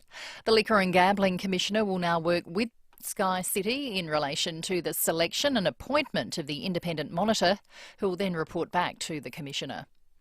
To mark Reconciliation Week, the Prime Minister will give a key address, making the case for the Indigenous voice to Parliament. Zach De Silva has details. Every Reconciliation Week, a key figure in Indigenous rights gives the Lowicha O'Donoghue oration. In the past, it's been given by First Nations campaigners like Noel Pearson or national leaders like former PM Paul Keating. This year, Anthony Albanese will take to the lectern to argue the time has come to create a voice to Parliament and to criticise his opponents for what he calls the fog of fiction and misunderstanding. Legislation allowing a referendum to be held on the advisory body is being debated by federal Parliament and is expected to pass the lower house this week.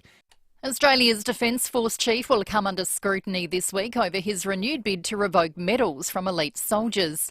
General Angus Campbell's written to a small number of former and current ADF members warning their honours could be cancelled. It follows allegations of war crimes outlined in the 2020 Brereton inquiry Independent Senator and former soldier Jackie Lambie says the matter's been poorly handled. There's 17 of them out there that have been asking for those citations back, and I want to know how come he hasn't asked for his own medals back, considering he was in charge for such a long period of time when it comes to those war crimes, and that needs to be had out. Turkey's president has narrowly won an historic runoff election, extending his 2-decade rule. It means President Erdogan will leave the country until at least 2028. It's the first time Turkey's held a re-election after neither candidate secured a majority 2 weeks ago. And much of Melbourne has been rattled by a short but powerful earthquake. More from Dennis O'Kane. The magnitude 3.8 quake struck near Sunbury shortly before midnight. And I was sitting here, I was like, oh my Lord. I heard the rumble first. It sounded like a truck going past or something. Oh, it was shocking. I got a terrible fright. It was felt across most suburbs. Geoscience Australia says the shake extended as far north as Bendigo and as far south as Hobart. And it's the 5th earthquake of magnitude 3 or greater recorded in Victoria in the past 5 years. Now turning to 5AA Sport. Check out Gliderroll Garage Doors' new Timber Look Native Series sectional doors. Gliderroll.com.au. Here's Tom Wren. Thank you, Kendall. Let's start with a little bit of football first. And Adelaide coach Matthew Nicks has praised his side following yesterday's gutsy 17-point win against Brisbane at home. The result sees the Crows rise up to 7th on the ladder, and Nicks says to beat one of the competition's heavyweights was a big effort. They are one of the best teams in the competition. As I said before, seven wins in a row coming in. They're sitting second on the ladder, and they're a genuine, they're a premiership chance. Yeah, no question about that. And Port Adelaide has made it 8 straight wins after taking care of Richmond by 10 points in a result that sees them up to 2nd on the ladder. And there was one other game yesterday with Collingwood cementing top spot with a 35-point win against North Melbourne. Let's go to soccer. Everton's 69-year stay in the top flight has continued after a dramatic 1-0 win against Bournemouth this morning. It's a disastrous result for Leicester, though, who had a win, but they still dropped down to the Championship just 7 years after winning the title. Leeds also going down, along with Southampton. To golf, and Argentina's Emiliano Grillo has broken an 8-year drought to win a PGA tournament on the 2nd playoff hole. He has been perfect from that range this week. 8 years since his last win, and 8 years was more than enough for Grillo. Audio there thanks to Fox, a great effort there. And in some tennis to finish, a great result overnight as well for South Aussie Thanasi Kokonakis, beating 20th seed Dan Evans in straight sets to move through to the 2nd round. And that's the 5AA Sport. Now to the traffic. Worried about cheap insurance? Who offers great value cover you won't regret? Amy does. Before buying insurance issued by Amy, read the PDS and TMD at amy.com.au and consider whether it's right for you. Good morning. Damp roads for the drive-in after overnight showers. Also light fog on the freeway above the tunnels. Ashford got a smash on Anzac Highway near the Ashford Hospital city-bound. Solid delays past South Road at the moment. Another crash. This one's at Marion Road at Sturt Road causing delays city-bound. Busy right now. Northeast Road at OG Road with cameras Elizabeth Way Elizabeth and Jetty Road at Larks Bay. The Hyson Tunnel down track is closed for night works with traffic diverted to the up track tunnel. Allow extra travel time. Register for updates at dit.sa.gov.au/Hyson. Adelaide's most accurate traffic on 5AA. See any issue firsthand with AutoCam. Real-time video, direct to you from your Automasters technician. Showers and 18 today. Tomorrow a shower or two, also 18, then partly cloudy for the rest of the week. Temps in the low 20s. At the moment 14. More news as it happens on 5AA. APIA is giving you the chance to win a $40,000 energy savings bundle. That's up to $40,000 worth of solar panels, rechargeable batteries and more to help you enjoy a more affordable and sustainable future. Purchase an eligible new APIA comprehensive car or home insurance policy to enter. That's APIA value. APIA is an authorised representative of AAI Limited, the product issuer. Read the PDS before buying insurance. TMD also available. Call for a copy. Competition ends 25th of the 8th of 23. Eligibility criteria and full T&Cs at apia.com.au. Permits SA T23/489. AutoCam. So this is the air filter out of your car. Real-time video sent direct to you from your Automasters technician. It's not actually the wheel bearing. What it is, the handbrake. AutoCam. Real-time reporting with instant SMS approval. Call 1300 Automasters. 5AA Breakfast is streaming live right now. To watch, simply head to 5AA on Facebook or YouTube. Breakfast on 5AA. David Penberthy and Will Goodings. Book a test drive of the incredible Cherry Motor 5 today. Visit gocherry.com.au. 22 minutes to 9, just some traffic advice for Anzac Highway at Ashford. Due to a collision, Anzac Highway restricted between Leader Street and Marion Road. Significant delays being experienced. The SA Infrastructure and Transport Department are suggesting you avoid the area if you can. So, Anzac Highway restricted between Leader Street and Marion Road this morning because of a crash. Anthony Albanese, the Prime Minister, just put out his well wishes for 5AA Breakfast contributor David Koch, who does this other thing on the side called Sunrise. That's his second role, yeah, media-wise. Well, I think he's quit. He just announced he quit in the last half an hour to focus on his Wednesday morning chats with us. Yeah. No, that's really where it's all at. Exciting news for those of you who fly or would like to fly and would like to see a bit more competition in the aviation space. Rex Airlines is launching a new Adelaide to Sydney service next month. The Tiser reports this morning that this is part of the airline's push to introduce more competition into Australia's domestic market. Now, the good news is that the service will begin on June 29 with a special launch fare, $99 each way, or $399 business class. $399 business class. That's cheaper than a lot of economy fares you get at the moment with Qantas. That's amazing. And that's for travel until July 31. It's going to be Rex's 8th domestic service, and it's part of the airline's wider bid to go head-to-head with Qantas and Virgin for passengers travelling between Australia's major cities. And the bloke who's behind it, John Sharp, he's a lovely bloke. He was the Transport Minister from memory in the Howard government. He's talking about wanting to open up more connections too between regional South Australia and Sydney. We've got Brenton Cox, the MD from the Adelaide Airport, on the line. Brenton, thanks for joining us. This is good news for travellers, isn't it? Yeah, good morning, gentlemen. $99 to fly to Sydney is good news for everyone. Yeah, absolutely. How well can a facility like ours adjust to having them?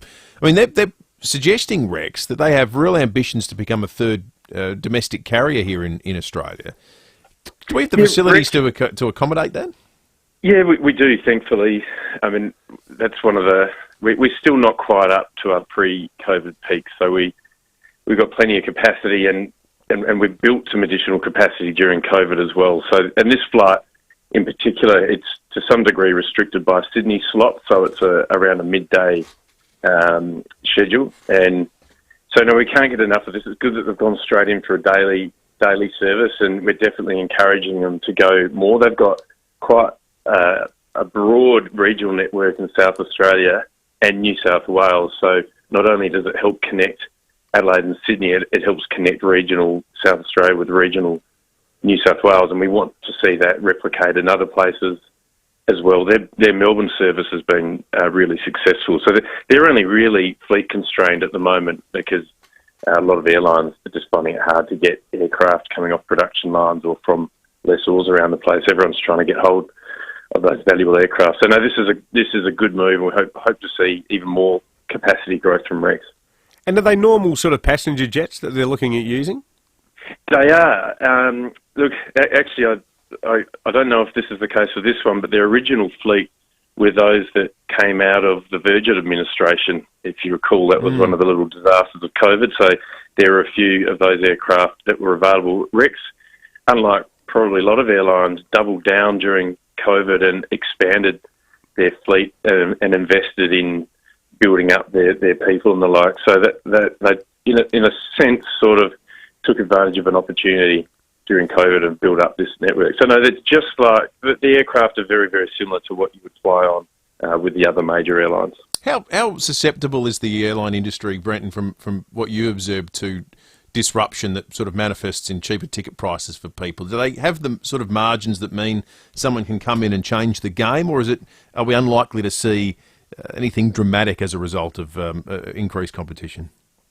I think the increased competition is always good. I mean, there are some structural cost issues and that airlines are still dealing with. It's a pretty tough business, aviation. It really is. It can go from feast to famine. At the moment, you can see that there's a real disconnect between supply and demand. So fares are uncomfortably high. So being able to see really sharp fares like this, $400 for business class is just fantastic. So be able to see fares like that, it definitely will make everyone else in the market pay attention. Are the supply side issues that currently exist, is it as simple as what you said a moment ago with regard to getting enough aircraft in the air and getting them off the production line?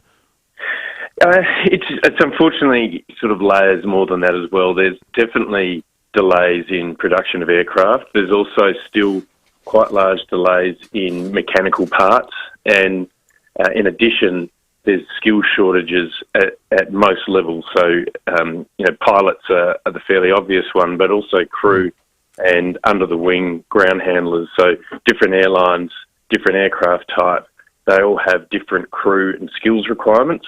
So it only takes shortages in one of those areas and it has a cascading effect. So we're still seeing the unwinding of all of that. Unfortunately, it's got a little way to go. Yeah, well, anything that can put a bit of downward pressure on prices is a welcome thing. Brenton Cox, the Managing Director of the Adelaide Airport, thanks for joining us this morning. Thanks for having me. Hopefully it is a sign of things returning somewhat to normal, or at least heading in the right direction, that anyone even would endeavour to disrupt the current status quo when it comes to flying. The Recs even think it's realistic to break into that. Hopefully it's a sign that there's a lot of untapped demand out there. Tell you what, we wouldn't mind a bit of competition in the flying from Adelaide to Mexico space ahead of the big family trip we've got scheduled for the once-in-a-lifetime Penberthy family holiday coming up in January. I think I'm going to need to sell one of my kidneys to pay for the tickets. Well, there's Sunrise gig that's available now. Actually, could you simulcast? Actually, no, I'm not going to. Could you be here and host Sunrise at the same time? Don't let me cut your lunch, mate. Michelle on the Foodland Supermarkets live stream rightly speculates in your direction, not mine, saying, is there a role for Will at Sunrise? I mean, you're already in the network. Oh, David, I'm very happy. I'm a Can you do the laugh?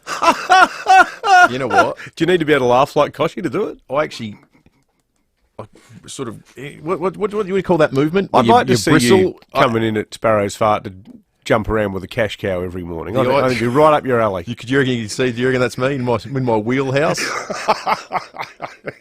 Unbridled joy guy? That's exactly.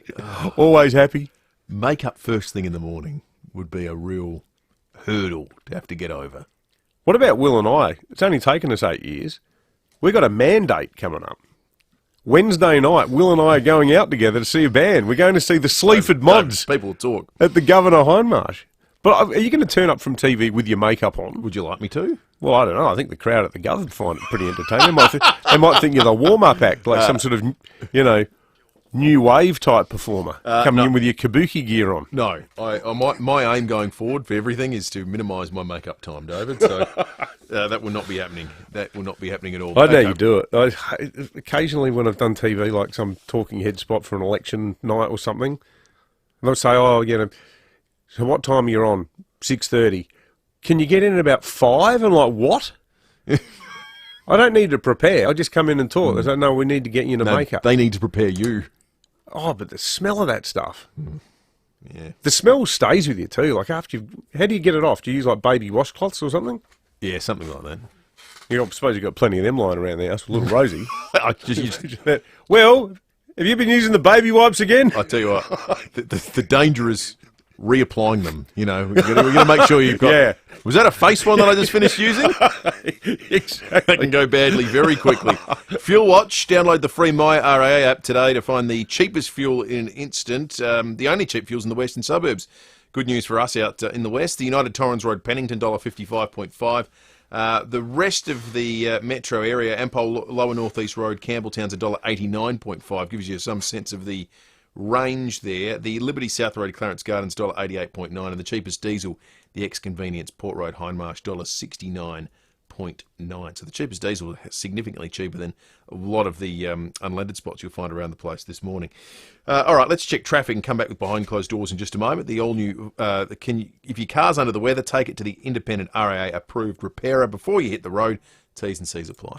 Thanks, Will. Damp roads for the drive-in after overnight showers. Light fog on the freeway above the tunnels. Ashford got a nasty smash on Anzac Highway to the Ashford Hospital City-bound. Really solid delays past South Road at the moment. Another collision. This one's at Marion Road at Sturt Road. Horrendous delays right now. Northeast Road at OG Road. That's a real schmozzle. Avoid it if you can. And got a camera. Cudmore Terrace at Henley Beach. Don't miss the Optus end of financial year sale. You only have until June 30 to grab an epic small business deal. Speak to an Optus business specialist today. T's and C's apply. Adelaide's most accurate traffic on 5AA. On 5AA mornings, another protest against the anti-protest laws planned for Adelaide tomorrow morning. And our road toll continues to spiral with 4 people killed since Thursday night. Those topics and more from 9 o'clock. I'm Matthew Pantelis. I look forward to your company then. Dream big, South Australia, because you could win big in the Hospital Research Foundation Home Lottery. The $4 million grand prize, just minutes from Adelaide CBD in leafy Melbourne, could be yours. Plus, there's a catalogue bursting with over 13,000 prizes, including luxury cars, holidays and cash. With a 1 in 15 chance of winning, get your tickets today. Join the fight. To see full details, visit homelottery.com.au. Licence M14364. You know, there's a really simple way to be sure the ham you're buying is made from Australian pork. You just look for a pink box on your packs. That way, you'll know the pork comes fresh from our farms. And not shipped in from overseas! Yep. A pink box on your pack also means the ham has passed Australia's strict quality controls. So your ham will taste great. So for true Australian quality, just pick a pack with a pink pork logo. Thanks a lot. Now, this might be news to many of our listeners, but there's another code of football out there. It's called rugby league. This so-called NRL has a ball, goals, and many other shared elements. But there's one thing that we've never seen before, a sea of blue wigs they call Blatchy's Blues. This really is, if you want the full spirit of Origin, these are the people you want to sit with.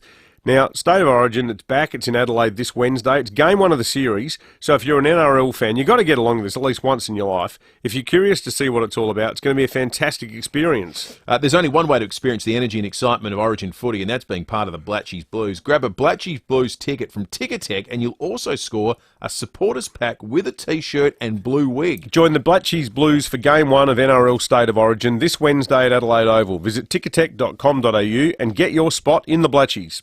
Build a roof over your decking, a roof over your car. Alpha Industries are the best by far. A roof over your Barbie, a roof over your beers. Alpha Industries last for donkey's years. A roof over your swimming pool, a roof over your boat. Alpha Industries, ask us for a quote. Build a roof over your grandma, or anything you please. Verandas, sheds and carports, Alpha Industries. 9 News is made in Adelaide for Adelaide. And has been since 1959. I'm Kate Collins. And I'm Brenton Raglas. Join us for 9 News tonight at 6.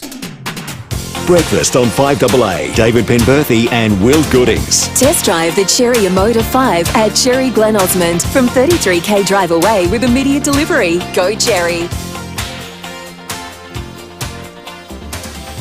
8 minutes to 9, it's the 29th of May. We're getting very close to 5AA's Best of SA Gala evening at Adelaide Oval. It's Friday the 16th of June that'll be taking place.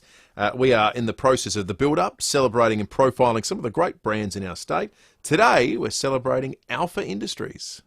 I'm Jane Riley, and today I'm with Angela Datsopoulos, who's the sales manager at Alpha Industries.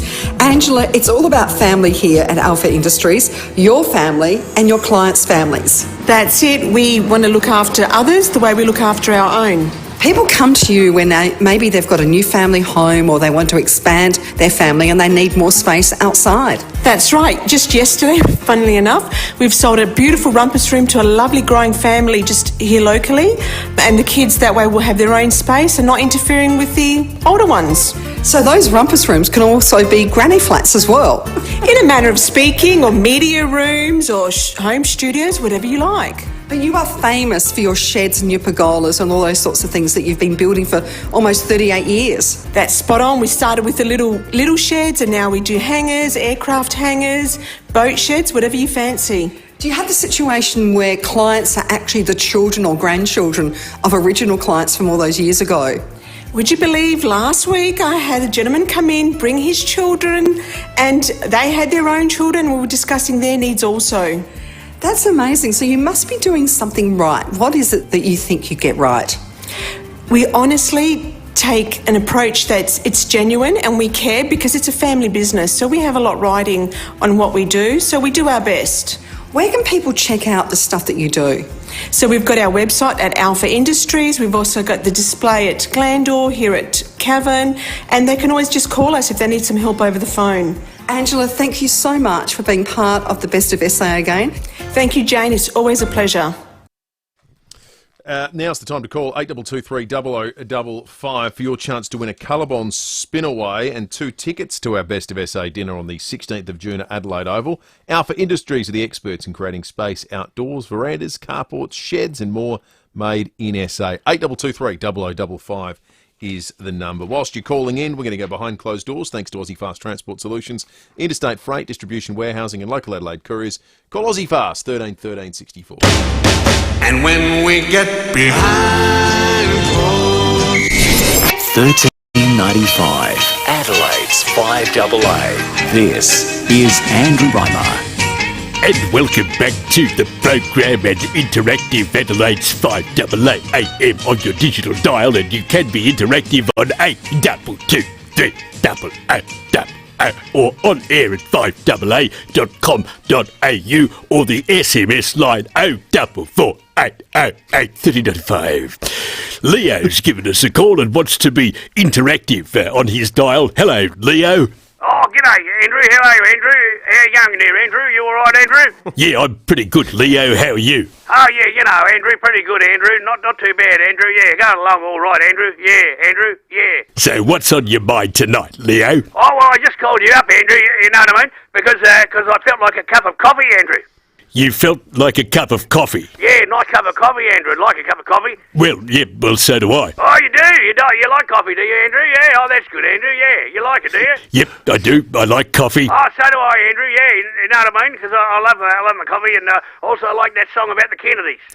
How did we go from coffee to Kennedy's? Oh, well, that's just the way I go about it, Andrew. You know what I mean? Sometimes I just change subject in midstream without any link at all, Andrew, to the previous subject, Andrew. You know what I mean? Yes, I do. I do get what... That's why I like daylight saving so much, because there's so much more time at the end of the day to have coffee in the sun, Andrew. Oh, right, yeah, daylight saving. I don't remember the words. It's something like, why ask not? Why not ask? Ask why not? The words to what? The song about the Kennedys, Andrew. Oh, right, yep. Yeah, something like, why not ask? Ask why not, and why no not? Why not you ask? Ask why not? I think you mean some men see things as they are and ask why. I dream things that never were and ask why not. That was John F. Kennedy that said... Yeah, that's the one, Andrew. Okay, bye. Now, if that's not interactive, I don't know what is. Congratulations to Jen from Seacombe Gardens, who's won the Colorbond spin away, thanks to Alpha Industries, plus 2 tickets to our 5AA Best of SA dinner Friday, 16th of June at Adelaide Oval. Alpha Industries are the experts in creating space outdoors, verandas, carports, sheds and more made in SA. Now, also a winner this morning is Daryl, who's won a $100 Drummond golf voucher. Grab your mates and check out the brand new Big Swing Golf indoor simulators at Drummond Golf Mile End. He was in that quake in Papua New Guinea. That was a great call. About 50 years ago. Hey, Judith Durham had a reputation for it, probably overtaken since by John Farnham. But Kiss, this is 1 year after they played their absolutely, definitely last ever show, the End of the Road Tour. They're coming back. They're playing later this year in Australia. The ACCC needs to look at this. But here's the Kiss talking on Today this morning. We're really excited. 60,000 of your fellow Aussies have demanded a return. And I think our relationship with Australia has always been very different than with some other nations. And so, yeah, we're making an exception. And the End of the Road is taking a detour to come see you one more time. So October 7th, we will be on your shores in Sydney. I hate it when bands do this. Well, they're not coming to Adelaide. They're only playing in Sydney. Well, maybe we're too smart for it. Yeah. Because the thing is, if you're a huge fan, of course you're going to go see them again. The thing is, though, if you're a fan, you might go, well, I thought the farewell tour was last year, but you're still happy to see him a second time. No fan is going to time. complain. That's why they always get away with it. But it creates an urgency, so everyone make sure you don't go, I'll catch him another time. Somehow, I've never seen Kiss. Never seen them. You need to catch them this for their I'm not going to fly to Sydney very to see last them. time Oh, no. ever, except for next time. If I can get one of those Rex flights, I might. Don't worry, they'll be back with another last time ever. Yeah, unbelievable. They'll probably come here next year. Yeah, exactly. You're going to refer them to the ACCC world. I am. I'm going to speak. I think it's misleading. Where's Professor consumers. Alan Fells when you need him? Exactly right. Matthew Pantelis is coming up. We'll catch you tomorrow morning from 6. See Differently needs your help today. For our beautiful little puppies to become guide or assistance dogs, it costs tens of thousands of dollars each. That's why we need your support. It takes 2 years, a huge amount of training,